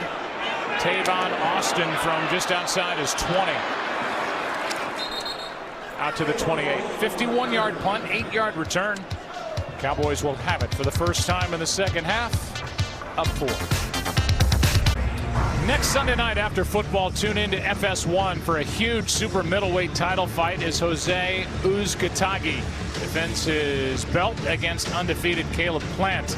That's live after football next Sunday on FS1 and the Fox Sports app. This drive for Dallas starts at their own 39. As you look at Ken Norton Jr., former teammate of yours at 39. It's the 29. First down, first possession, second half. Elliott right side cuts back a bit. He's had the one big run of 44 yards. Otherwise, he's been bottled up by Seattle for the most part, a gain of 3. Well, this Seattle defense really they've given up yards throughout the season, but they've been able to get off the field on third downs, and they've been able to create takeaways. And as I said earlier in this game, that was really the formula for beating Dallas the last 2 times that they've met, and the struggles continue for the Seattle offense. They've had 7 possessions, 4 of them have ended in a 3 and out, and it looks like this defense is going to have to create some takeaways to help out their offensive group. On second down, the pass is caught by Beasley, a yard short of a first down. That time Ezekiel Elliott fanned out to his right, and Seattle had Shaq Griffin across from him. Elliott with a Dallas running back record with 77 catches on the year. That led the team, a career high. And he became the 5th player all time with over 1,400 rushing yards and 75 or more catches in a season in NFL history. I still think there's some untapped potential in his abilities as a receiver. Extra offensive lineman in there. Elliott won't get it. What a good play up front made by Seattle. The first guy there was McDougal, but there was Bobby Wagner, the all-pro linebacker, there to make sure Elliott didn't pick it up. That's a great job by Bobby Wagner and filling the hole and being right there. Bradley McDougal and Bobby Wagner just finish him off. They've had some problems on 3rd and short against the Seattle defense. Elliott during the year 13 of 19 on 3rd and 1. He was stopped there.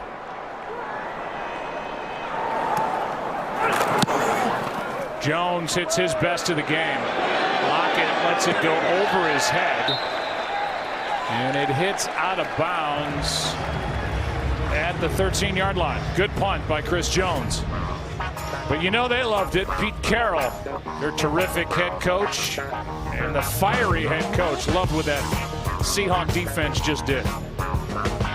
Aerial coverage brought to you by State Farm. Inside this big, at least tonight, covered stadium, they had a decision to make.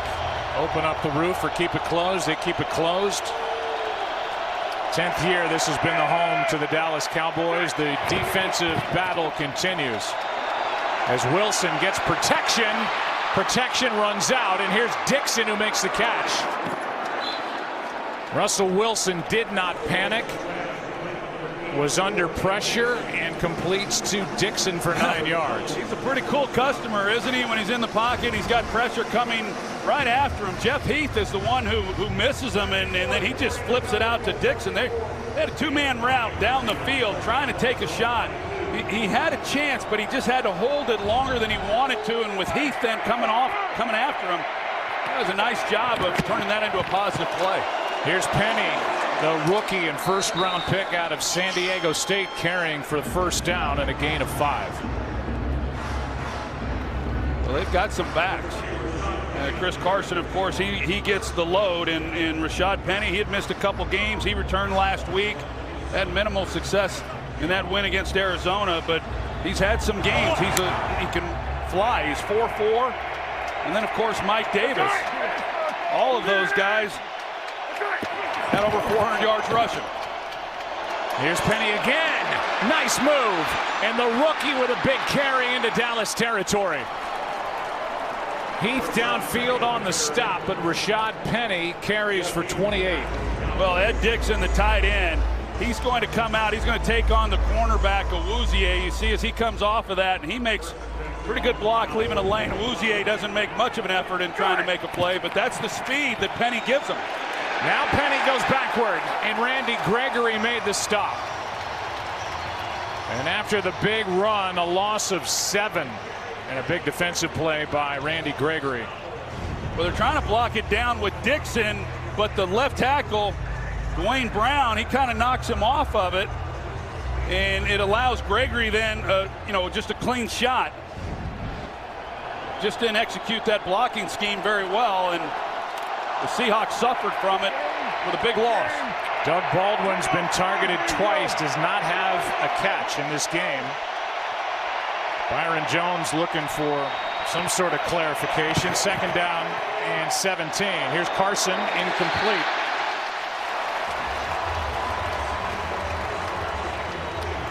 Now 3rd and 17. Well, the one drive that the Seahawks were able to put together in that first half, a couple of big plays down the field that set them up. And, really other than that, this Cowboys defense, they do not give up much. They make you earn every single yard. They're outstanding in minimizing the big plays. They just haven't given Russell Wilson many places to go with the ball since that time. They're playing awfully soft right now with 3rd and long. Pass is caught by Van Ness. Nothing out there. Leighton Vander Esch closed down on it, and that is going to bring up 4th and 12. That was an odd play call. Yeah, I don't like it at all. There was no chance whatsoever of picking up the first down. So again, negative plays and a drive. A loss of 7 on that carry by Penny after the long run. So Dixon to punt. Cole Beasley waits for it back at his own 11.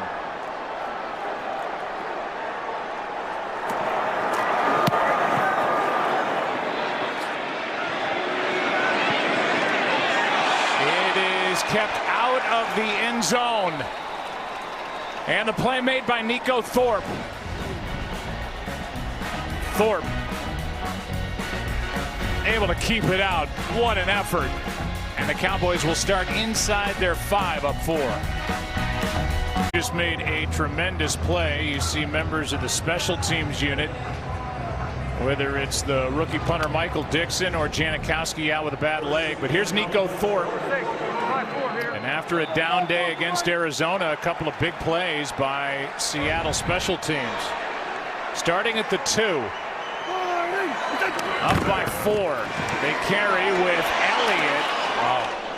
Looked like he ran into the tight end Dalton Schultz and had to spin just to get out of the end zone. A gain of 1. Yeah, that's exactly what happened, and a great job by Ezekiel Elliott then being able to come off of this collision with Schultz and pick up a couple yards. I mean, that's pretty good. Now, we talked about it. This game being a game of field position, who's going to win here? Who's going to be able to move the ball and pick up a first down and regain field position? And can the Seattle Seahawks make a stop and give the ball back to their offense in great position? Prescott from the end zone throws incomplete for Cooper. And so now 3rd down and 9 with the ball sitting at the 3-yard line.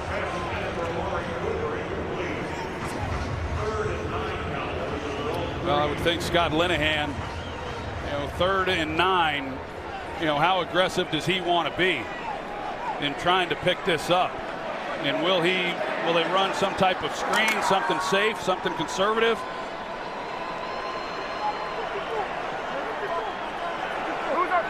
No turnovers in this game. You saw the record for Prescott, 25-1 when he does not turn it over. 3rd down and 9, and this one is just thrown at the feet of Elliott. It's 3 and out, and great work by the Seahawk defense. Yeah, they bring the blitz. Seahawks don't blitz often, but they brought it there, and they pick up. You're going to see Ezekiel Elliott. He's going to run the screen, and it's picked up beautifully. And just know where to go, and Dak Prescott does the right thing with Wagner right in his face. So that's a great job. You talked about it. Nico Thorpe, he makes a heck of a play, pinning him down, inside the 5-yard line. The defense does their job. Russell Wilson and company should have outstanding field position here now. Chris Jones starting from the back of his end zone, and if he can go back at all, he'll do it now. False start, number 89, offense, half the distance to the goal and still 4th down. That's against Blake Jarwin. And so now that area is closed down even more. Seattle's had that 51-yard kick return.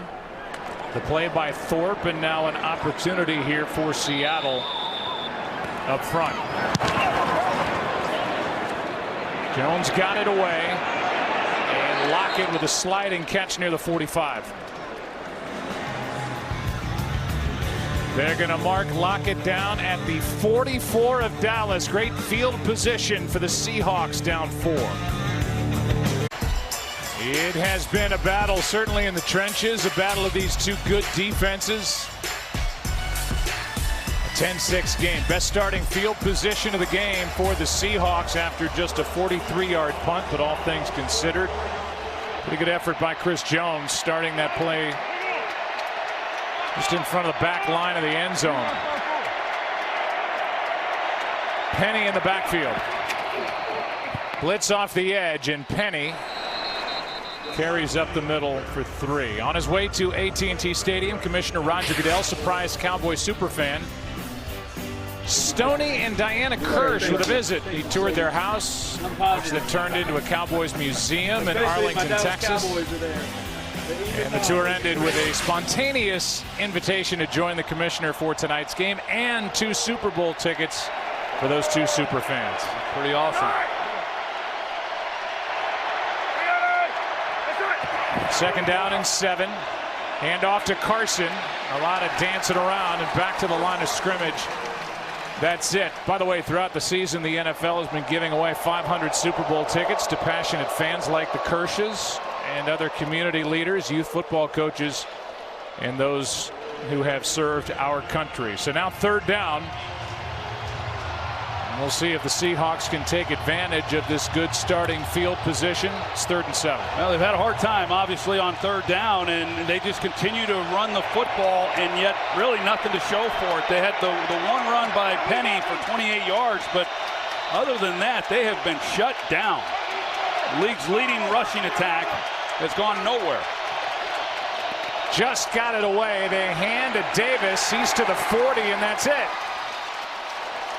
Yeah, I think they were looking at this, hoping to catch Dallas off guard a little bit on 3rd down, get more out of that, and look at this as 4-down territory. Russell Wilson staying out on the field. Van Der Esch made that stop, and so now the decision by Pete Carroll. You go for it here, and you don't get it. Well, then you hand Dallas good starting field position. Well, you're trusting your defense and being able to make a play. And, this game, like we talked about, the commitment to the run game, but they've been so ineffective. It's going to be Russell Wilson, and they're going to have to give him more opportunities than just on 3rd down to pick up plays. Wilson floats it. Pass is caught for the 1st down by Baldwin.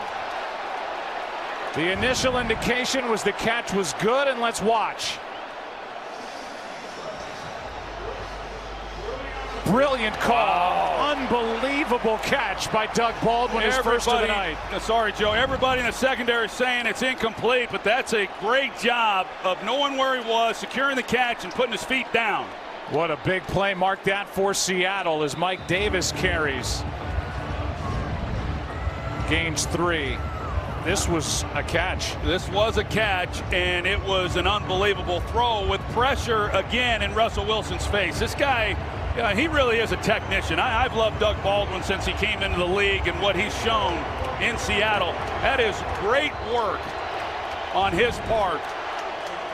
An undrafted guy out of Stanford in 2011. He plays with a chip on his shoulder, and he's been making plays for a long time. 22 yards on 4th and 6. Now 2nd and 7. Handoff is to Davis. Another 3rd down coming up. But remember, while they're in here, they don't have Janikowski. We watched what happened during the break at halftime with Michael Dixon trying to kick field goals. It wasn't very pretty. He can drop kick, by the way, but trying the conventional way, it didn't look very good. No, that's being kind, too. 3rd down and 5.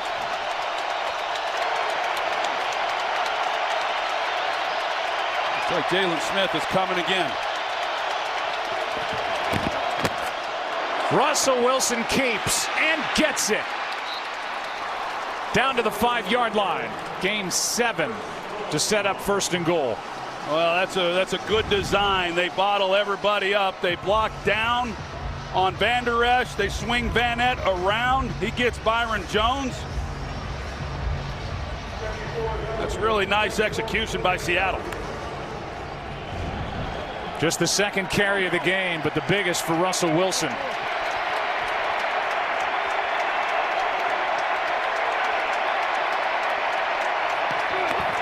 First down and goal. Carson to the 4.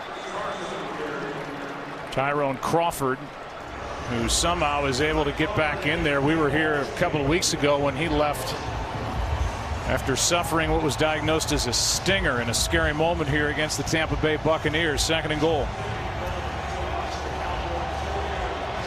Well, we'll see. I always thought that 2nd down was an awfully good down for play action. They've been heavy on the run.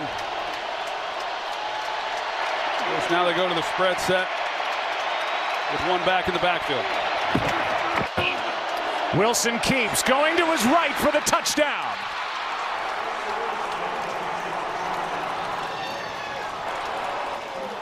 And the Seahawks will go for 2. We've had our 3rd lead change of the game, and it's a 4-yard touchdown carry by Russell Wilson.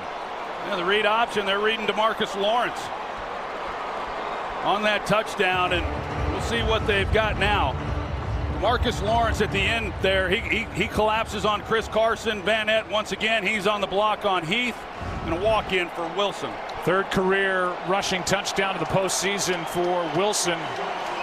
Didn't have any rushing touchdowns during the regular season this year. Well, the Seattle Seahawks are 1 for 1 on the year on 2-point plays.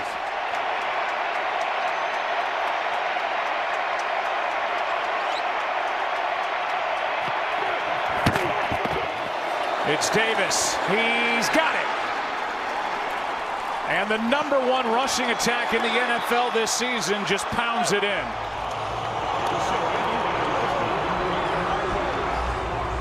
And now it's Seattle up by 4.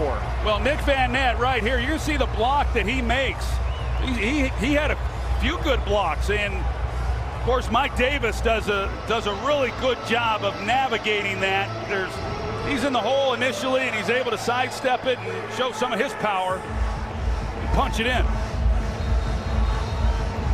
Well, it was a 4th down catch by Doug Baldwin that goes into the category of brilliant, that set it up, and then Russell Wilson, who converted a 3rd down, carries it into the end zone over the other side for the 3rd time in his postseason career, where he has gone 8-4 as a starting quarterback. Well, he's unbelievable. I mean, this is a quarterback and an offense and really an organization in a lot of ways that you can hold them down, but they're just going to keep coming after you. That's a great job for an offense that's been shut down throughout this game to make plays when they had to. Now the drop kick by Dixon. It is fielded by Rod Smith, and the backup to Ezekiel Elliott gives Dallas pretty good starting field position out across their 30 at their own 33. He's done this before. He did it against Chicago. He did it against Kansas City. This was kind of a knuckler. It took that quick bounce, and then he knocked it into the arms of Rod Smith. Yeah, they're just trying to weather this deal as best they can, and hoping that this game doesn't come down to him having to make a field goal and a big kick.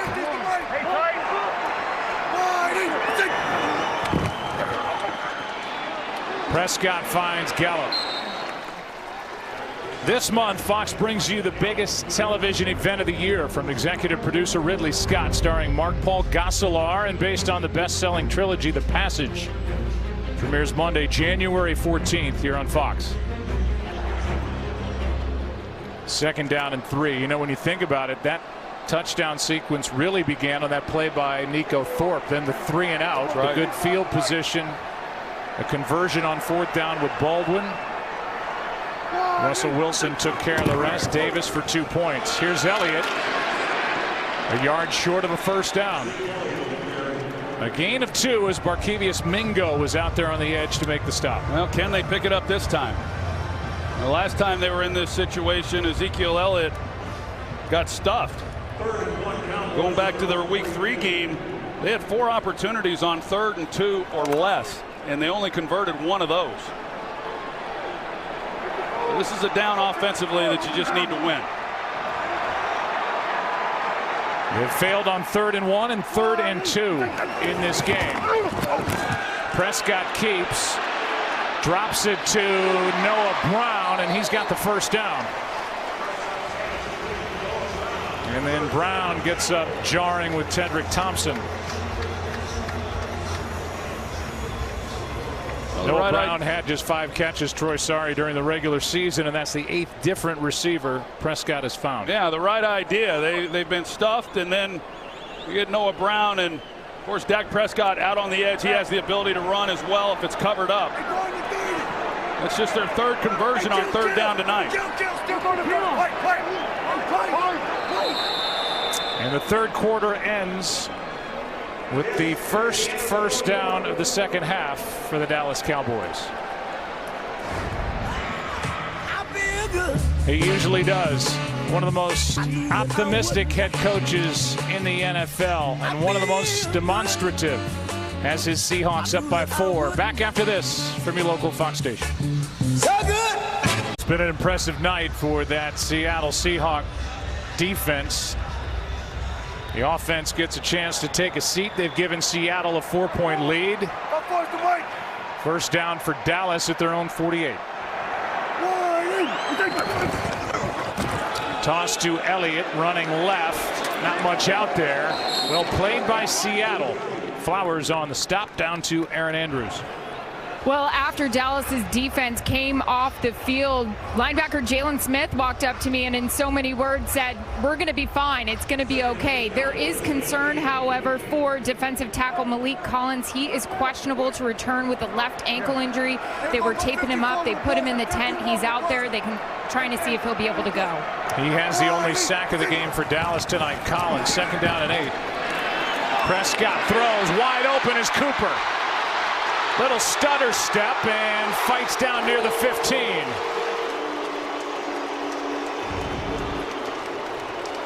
Well, you can see the square in here by Amari Cooper, and he gets open because they run Blake Jarwin through the middle of the defense, and it makes the middle linebacker there turn and run, and it opens up that lane. And just getting ready to say, the Cowboys, their longest completion prior to that was just 15 yards, having a hard time getting big plays. They finally do.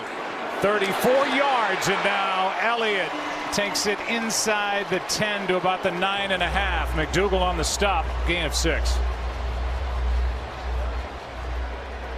And the Cowboys are hurrying it up over the last 2 plays.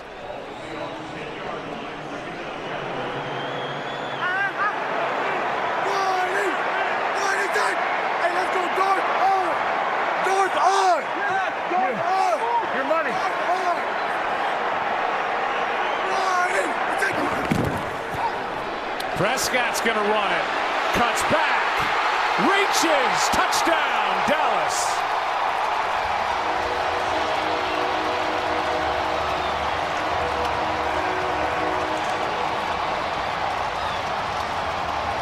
First, we'll see that he is into the end zone. That right hand, the lunge,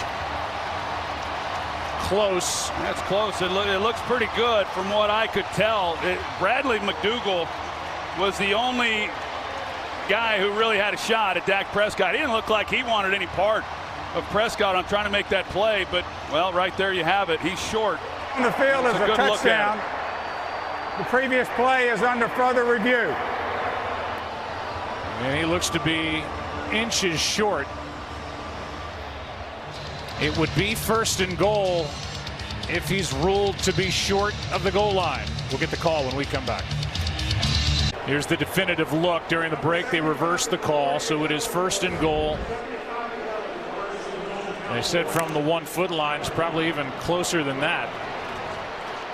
So no touchdown for Prescott. The points are off the board.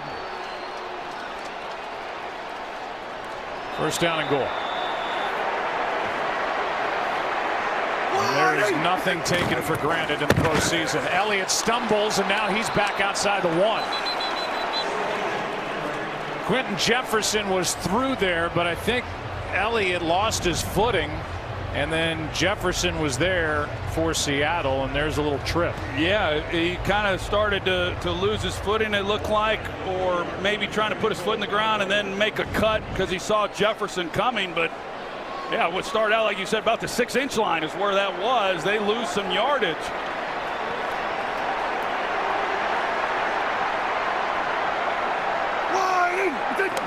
Anxious moments, anxious here in Arlington as Elliott gets in to definitively put Dallas back on top.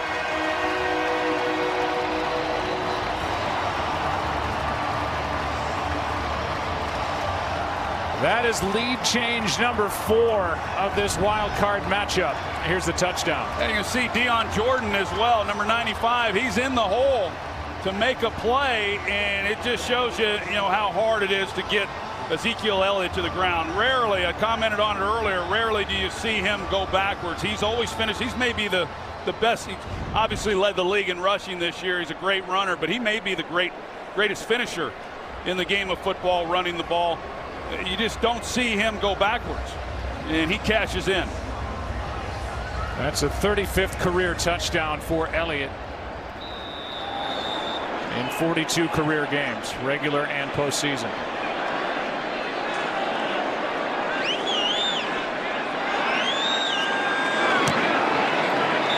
Three-point Dallas lead.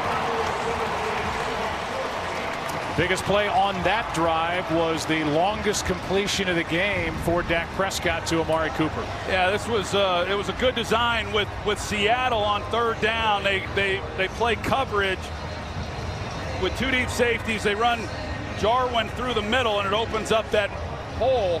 And then here is Ezekiel Elliott finishing him off with the touchdown. So, as is generally the case, and it has been for Seattle tonight, you get big plays, they usually end in points. They get the big 34-yard play from Amari Cooper, sets up the touchdown for Elliott.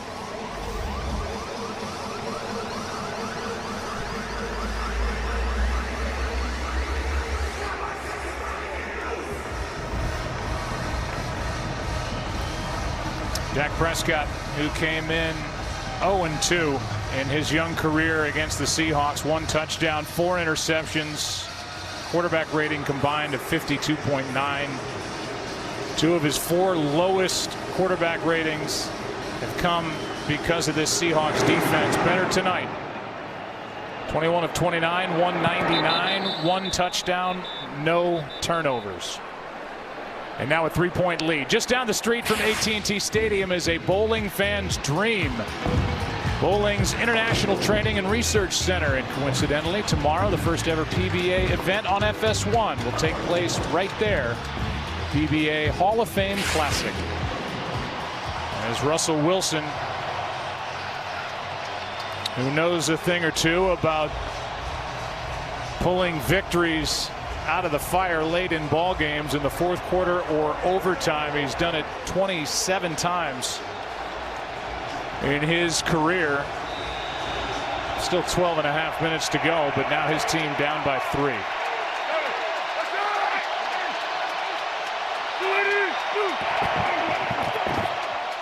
Hand off to Carson, nothing. DeMarcus Lawrence playing the run. Loss of 1. It is. Every time Chris Carson has gotten the ball tonight, he has just run into a wall. He has not had anywhere to go. Like I said, his longest run of the night, still just 5 yards. You know, Rashad Penny, he had the big run, but other than that, there just has been nothing on the ground. And I know they want to continue to run the football, and they need to a certain extent. But they also need to let Russell Wilson do his thing. They fake it to Carson. Wilson out to his right, throws on the move, and the pass caught by Baldwin. He's forced out of bounds. Awuzie covering, a gain of 5, so third down coming. It has been interesting with Russell Wilson this year in that, you know, the pass attempts are down. Nobody attempted fewer passes per game than Seattle did, just 26 per game, and yet his efficiency was the best it's been all year, career high in touchdown passes. He hasn't run the ball as much this year either, a career low in rushing attempts, but we've seen the effectiveness when he has tucked it and run with the ball tonight. Seattle 2 for 10 on third down. Lockett downfield, pass broken up. Awuzie and Pete Carroll looking for a flag, as there must not have been contact with Awuzie not getting his head around. No, he never did. He was kind of right up in the chest of Lockett, and I think it's a good no call. I mean, really, it's Lockett who was pushing on Awuzie. Awuzie never even really made the contact or initiated it anyway. Byron Jones is the Cowboys Pro Bowl corner. There are some who think Awuzie has played better down the stretch. I'm one of those. Oh, nice to meet you. 4th down and 6. And the punt from Dixon. Beauty. I mean, just bombed. Austin back inside the 15. Makes a cut. No flags. Austin tripped up a bit and out of bounds inside the Seattle 40. Dixon was the one, the punter, who made Austin change direction. And then it was Ed Dixon downfield who was there to force him out. 53-yard punt return by Tavon Austin. Well, like you said, Dixon bombed it. And when that happens, it gives a guy like Tavon Austin a lot of room before the coverage can get down the field to cover it up. He makes one guy miss, and all of a sudden he's got a lot of room and open space. They're fortunate that that was not a house call. Well, they had punting woes last week, and their Week 17 win over Arizona had a punt blocked, one deflected, gave up a big return, and now this one by Tavon Austin. He missed 9 games during the regular season with a groin injury.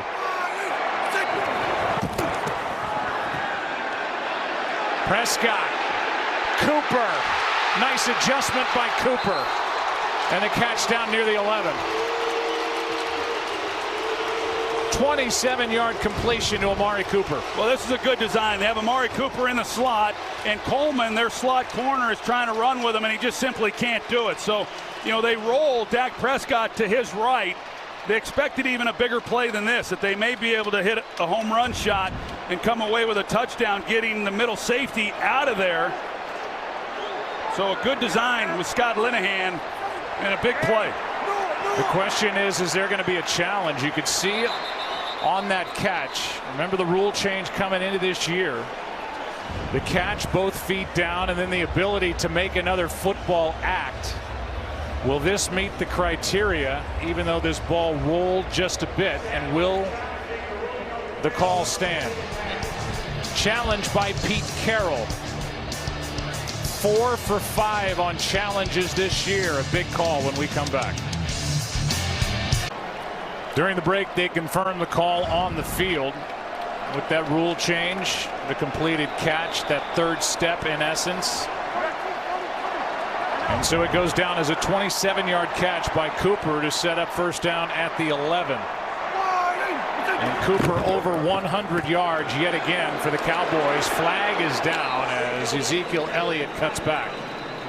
And for the moment gains 4.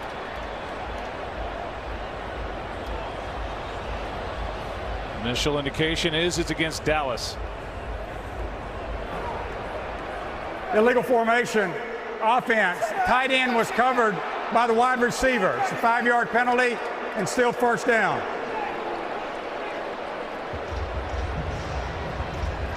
So by the way, Pete Carroll now is down to 1 challenge, and that miss on the challenge costs the Seahawks their first time out of the half. Well, you look at this game, Joe, and we've talked all year really about the difference that Amari Cooper has made. We'll see what happens on this possession, but you know, his reception on the prior possession set up that touchdown for Ezekiel Elliott, and then of course another big play there, over 100 yards on 7 receptions for Amari Cooper tonight. Play action. Prescott floats. Pass is picked by KJ Wright. Noah Brown was the target, and KJ Wright just made the play. And there's the first turnover of the game as it went off the hands of number 85. Well, they had him. You could see that the ball's underthrown, and KJ Wright just trying to make up ground on Noah Brown, and what a job by KJ Wright sticking with it and then bringing it in.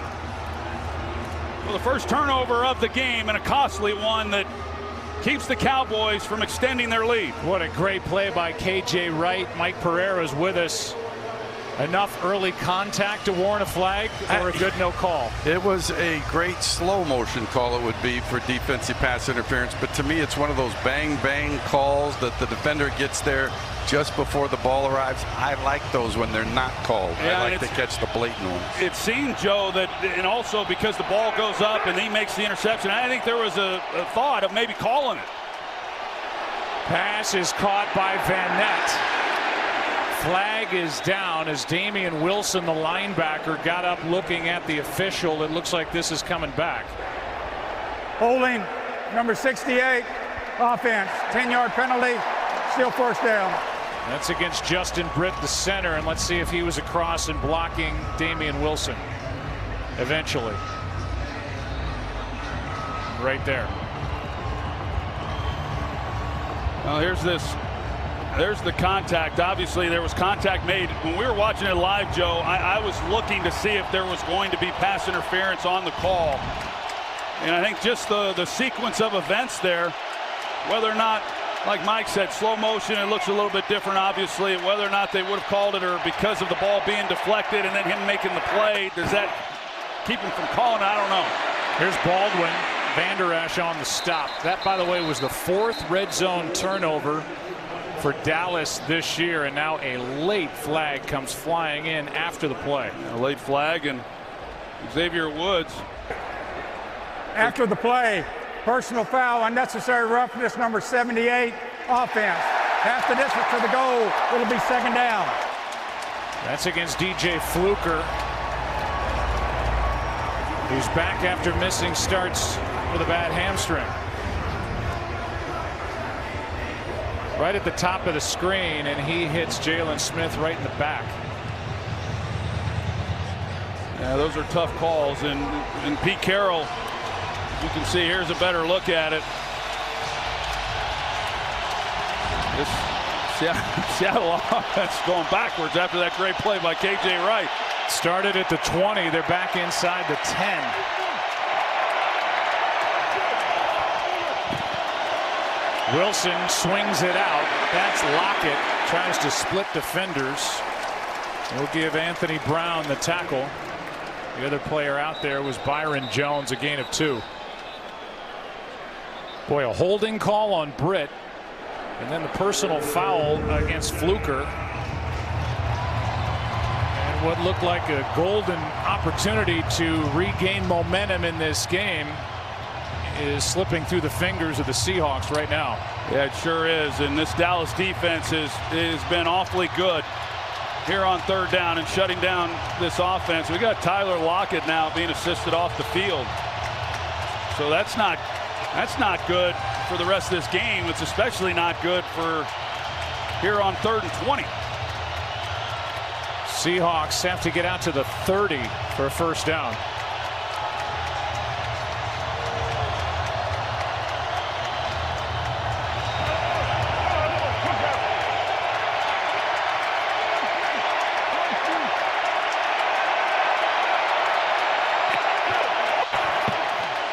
Four-man rush, set up a screen for Davis, and just buying a bit of breathing room for the punter Dixon. Davis gets 13.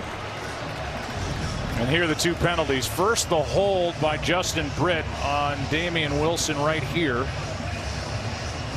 and then DJ Fluker with this late hit on Jalen Smith.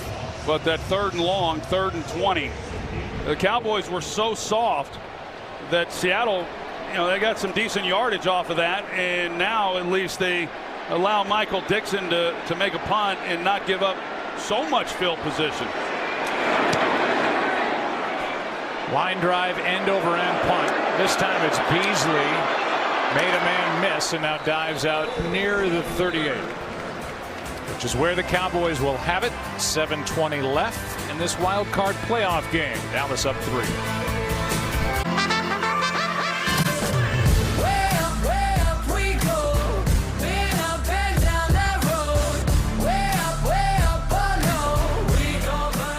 Ezekiel Elliott, 21 carries, 106 yards, averaging 5 yards a pop. He had the 44-yarder in that first half.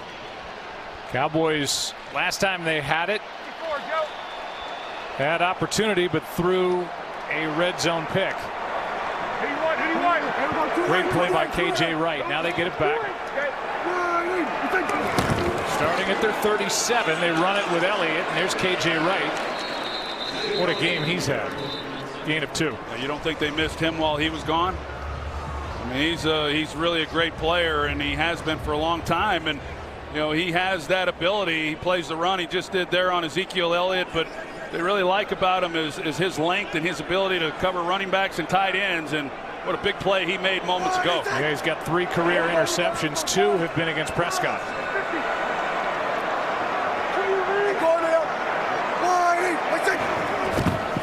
Second down and 8. Prescott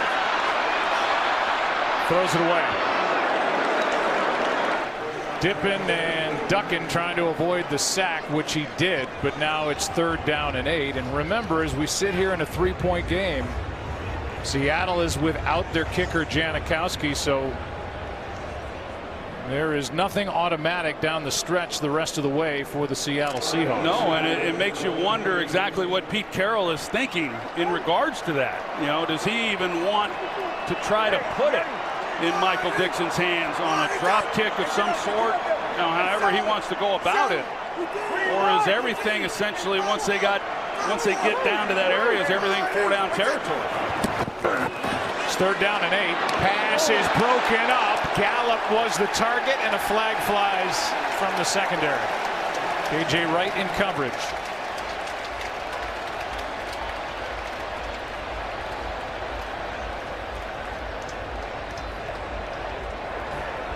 Pass interference, number 50, defense. Automatic first down at the spot of the foul. KJ Wright, it looked to me like he might have hooked him and turned him with the right arm. He's got it around his waist, and he didn't look like he turned him so much. Maybe a touch, but that's what was seen, and that's what the call. That's why the flag came in.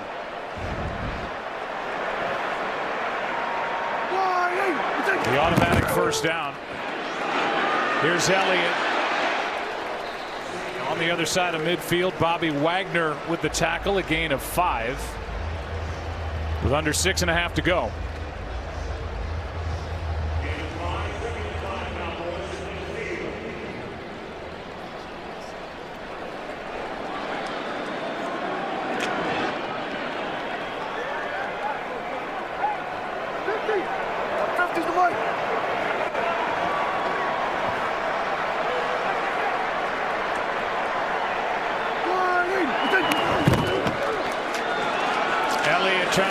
force it. Good play by Griffin. 3rd and short coming up. A gain of 1, maybe 1.5. Well, they like that formation there where they motion Noah Brown across, and then he helps kind of lead the way because of his size. At 225 pounds, he's like another tight end, but they have some play action off of that too. And we've seen him throw the ball to Noah, but I wouldn't be surprised that before this game ends, on an early down with Noah Brown, that they don't try to slip him past and get a shot. Yellow 80! Yellow 80! Hey, Mike's 5-4, Mike's 5-4. 180, what's it? 3rd down and 4. Prescott pulls it down. Pass is incomplete. Flag as Beasley ends up on the ground.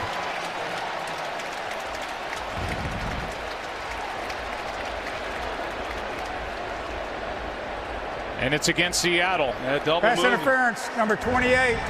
Defense, automatic first down at the spot of the foul. Both the pass interference calls coming on 3rd down. One on KJ Wright, this one on Justin Coleman. Yeah, I don't think Pete Carroll agrees with either one of those calls. I like the call, though, by offensive coordinator Scott Linehan. It's 3rd and medium, and they're going to run a double move with Cole Beasley on their slot corner, who's playing out wide on a double move. They get the penalty and a new set of downs. Prescott keeps. And after getting through KJ Wright, gains 5 yards. Well, they're ripping at the ball coming when Dak Prescott, as he's starting to go to the ground. I think it was Frank Clark who was coming in and trying to just rip it out of there. And Prescott being very smart, securing the football. Right here, KJ Wright kind of stands him up a little bit. It's actually Jake Martin. He gets it moving a little bit, but that's what this defense has been so good at, and they've been trying it throughout this game. They just have not been able to jar one loose. Here's Elliott on 2nd down, 1st down. A gain of 6, and there's Martin on the stop, and double-fisted is Elliott asking to be fed. Well, the Cowboys right now, they're about to go into their 4-minute offense and see if they just can't put this game away. And they continue to take time off the clock, run the football with Ezekiel Elliott, move the chains. And if they can wind this thing down and come away with a touchdown, it's all but over. Dallas took over at their own 37 with 7 minutes, 20 seconds left. Coming up on 3.5 left. Elliott. Griffin can't bring him down. Elliott stays in bounds and has another 1st down. And this is where number 21 can take over a game. Yeah, he can really take over a game at any time. And this is the strength and the power that he has. I mean, he's got such rare combinations of speed, quickness, power. And like I said, he finishes each and every time. He came into this season after the suspension last year. I think he was embarrassed by what happened, missing time, hurt this team, certainly hurt the offense. Didn't make the postseason, came into the year with a chip on his shoulder, wanted to prove himself, and he's done it every week. This is the biggest rushing day against the Seahawks all year. Here's Smith. A gain of half a yard.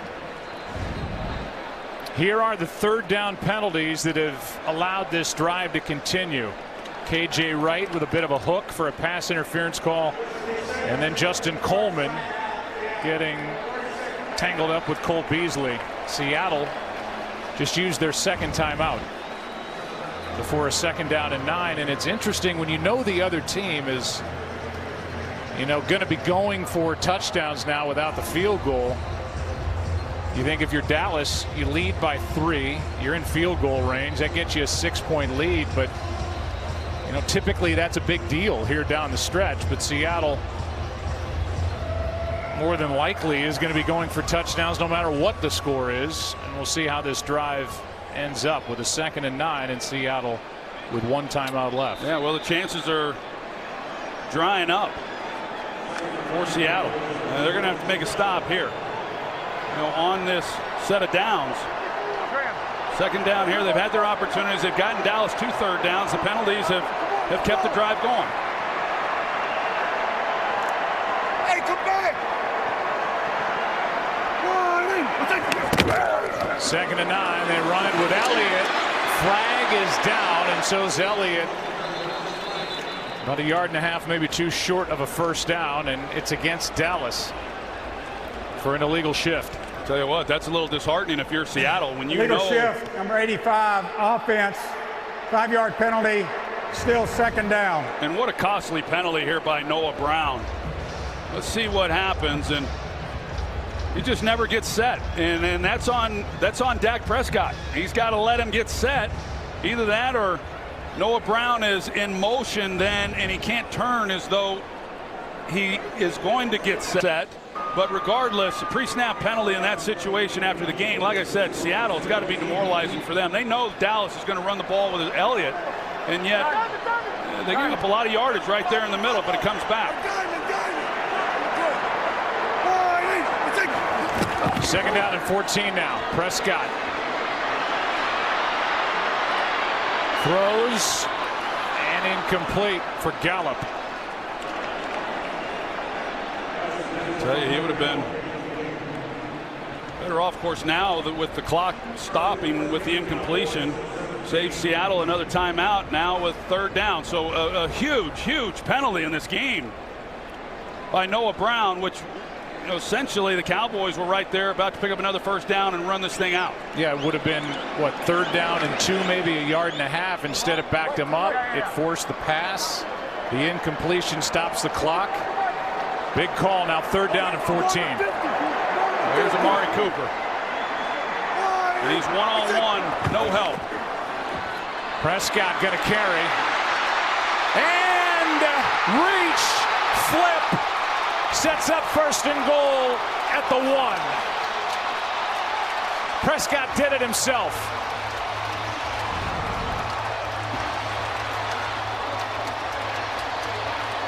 Thompson with the hit, and that is where the ball will be placed, a 1/2 yard away from the end zone. Well, let me tell you, the 2 guards, Zach Martin and Connor Williams, the left guard, they made that happen. They make 2 critical blocks in there along that defensive front that springs Prescott. Wow, you got 3rd and long, and Seattle gives up the quarterback draw to Dak Prescott. How about that?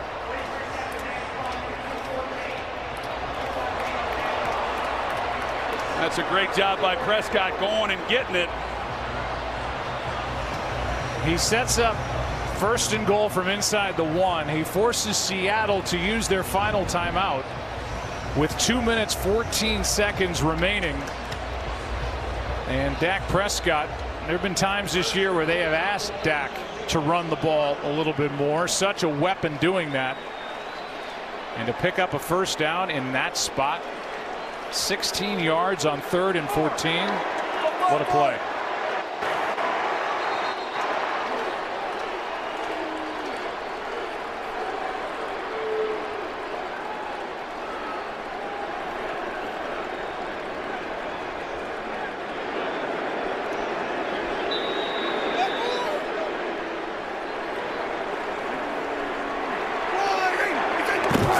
Prescott keeps. No signal. Touchdown.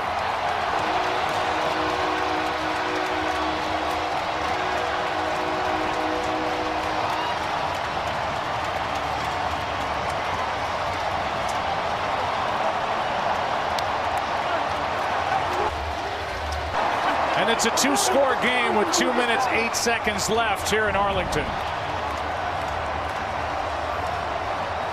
Yeah, why not? Let Dak Prescott finish it off. That's really a nice job. I tell you, Noah Brown, he ought to be going over there and thanking that offensive line and Dak Prescott after that penalty.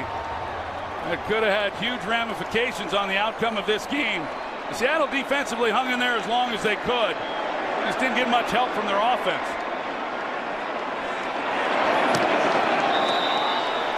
Ten-point game.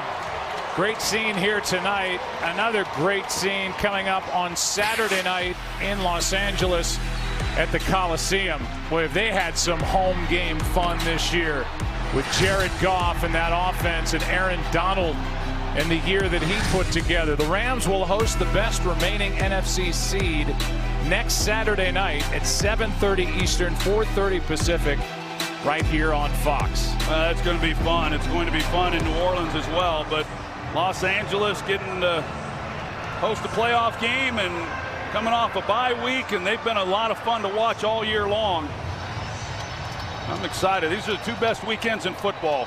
Wildcard weekend and divisional weekend. Saturday, Sunday, full of playoff football, and it looks like Dallas is going to move on. They're the number 4 seed.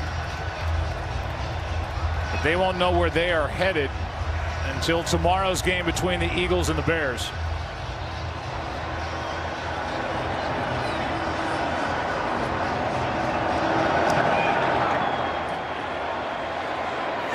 Out to the 25, and you see Lockett back in there for Seattle. They'll need him if they're going to do anything over the last 2 minutes, 8 seconds. You knew the stats coming in.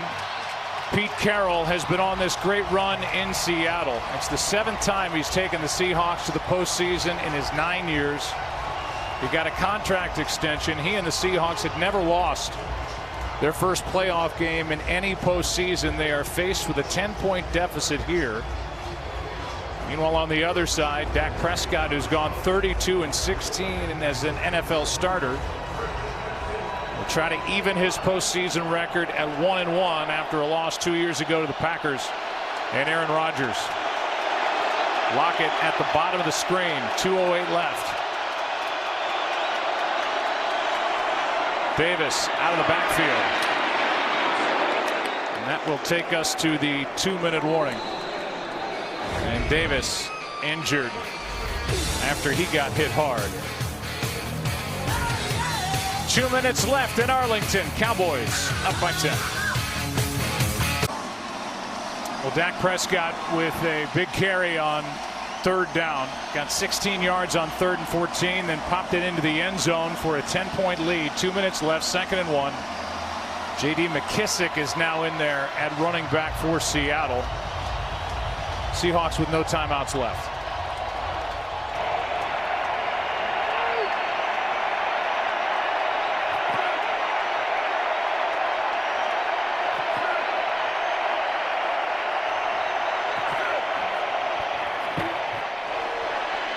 Wilson steps into it, has a man, pass caught. Lockett down inside the 15, and the Seahawks aren't finished yet. Byron Jones with the stop, but a completion of 53. How do you allow Tyler Lockett to just essentially run right through the defense? They hurry it up. End zone. Pass is incomplete. Van Ness, the closest to it, but back to that completion to Lockett. It's unbelievable to me that you allow the fastest guy on the field in Tyler Lockett to essentially just run right past you with nobody playing coverage. Byron Jones is out there. Let him go. I know it was short yardage, but their only chance is a big play down the field.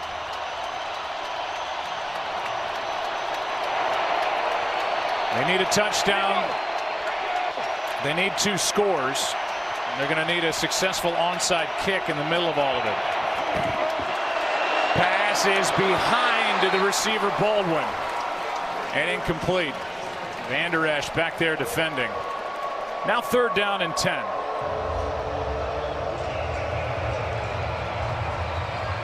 We'll see what Brian Schottenheimer has dialed up and need a quick score. They had a chance on that last one, a ball that just got away from Russell Wilson. Cowboys have had success when they've brought pressure down here, but they're just going to go with a 4-man rush.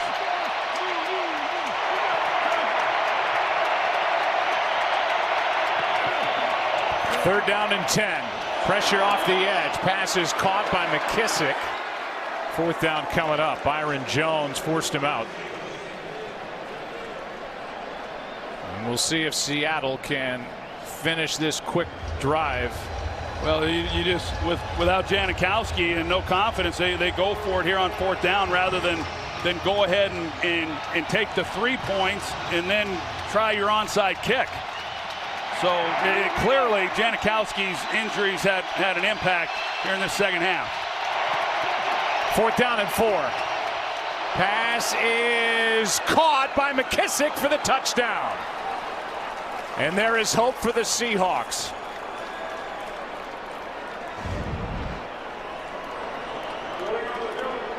The ruling on the field is a touchdown. Let's see where the ball is when McKissick ends up out of bounds, and that looks to be good. It looks good, and Byron Jones in coverage, and he had his back to the sideline, and so you got McKissick with an outside breaking route. Hard then to will on that and make a play.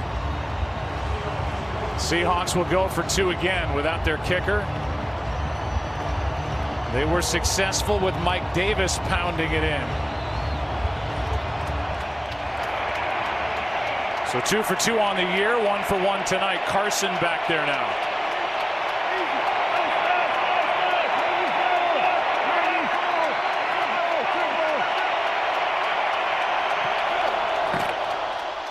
Handoff to Carson. 2-point game.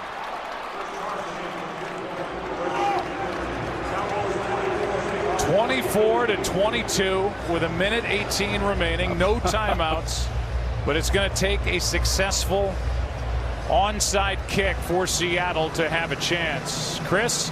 Joe, they were not comfortable, obviously, with Michael Dixon, the punter, drop kicking for even extra points. But he did tell me before this game that both he and Sebastian Janikowski have practiced onside kicks. Not sure if he's run a successful one in a game, but he said he was comfortable with an onside kick, and it looks like Seattle is going to try that with Dixon, the Australian rules player, on the spot. Well, here's the injury, first of all, to Janikowski right at the end of the first half when he attempted a 57-yarder. Immediately grabbed for the hamstring. But Mike Pereira is with us, and Mike, with the rule change coming into this year, having to be balanced on either side of the kicker, not getting that head start with a run by the team trying to recover. Onside kicks were only 4 for 52, under 8% success. Down actually from 21% in 2017. Here's this little pop-up kick, and that could not have been any easier. Fielded by Beasley, and that was a gift.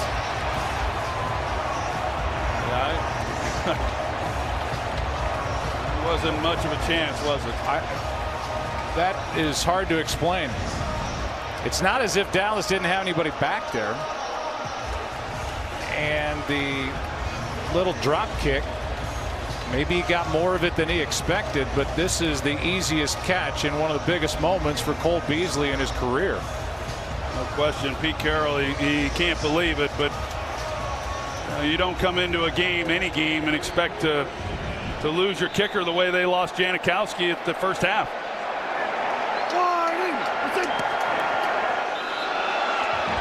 No timeouts left for Seattle. Jason Garrett flips the headset off and believes that he is now 2-2 in the postseason in his 8th full year.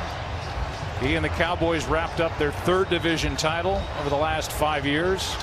Troy, they looked cooked at 3-5. They had road dates coming up with Philly and Atlanta. They went on that run, finished winners of 7 of their last 8. And here they are, it appears, moving on in the postseason. Yeah, they made some moves that all paid off. And it obviously started the most prominent move with Amari Cooper. They also changed the offensive line coach, and they've been a different team ever since then. The defense has done their job throughout the year. They did once again tonight. Held the Seahawks to under 300 yards once again. And the Cowboys are moving on. You saw that note. Since '96, the 3rd playoff win for Dallas.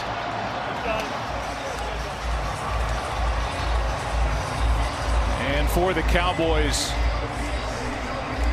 they have not won more than 2 games in any one postseason since you and your teammates won the Super Bowl back in the '95 season, so it's been a while.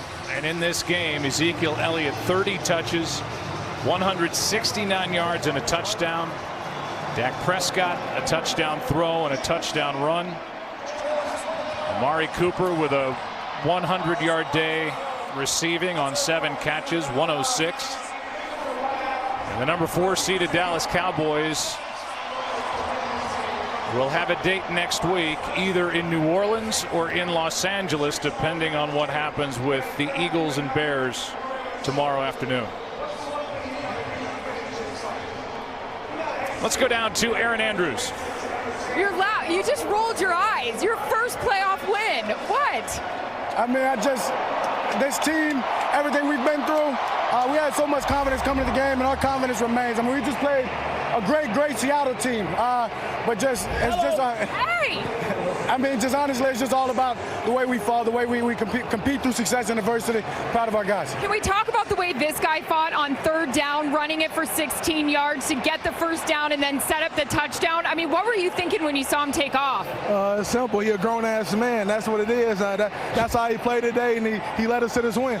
And speaking of all grown up, I'll paraphrase for you. How about him? He said he wanted the ball and he wanted it a lot today. You guys gave it to him. What'd you think of his performance? He's a hell of a player, and he always wants the ball. And when you have a guy like this, the best guy in the NFL with the ball in his hands, we try to do as much as we can to get him the ball. Thankful to have him, best friend.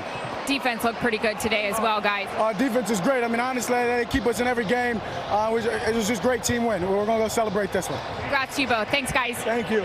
Ezekiel Elliott got the week off last week for some rest. He needed it. 30 touches, 169 yards, and a touchdown. Cowboys are moving on. We'll come back on the other side of the break. 24-22, the final.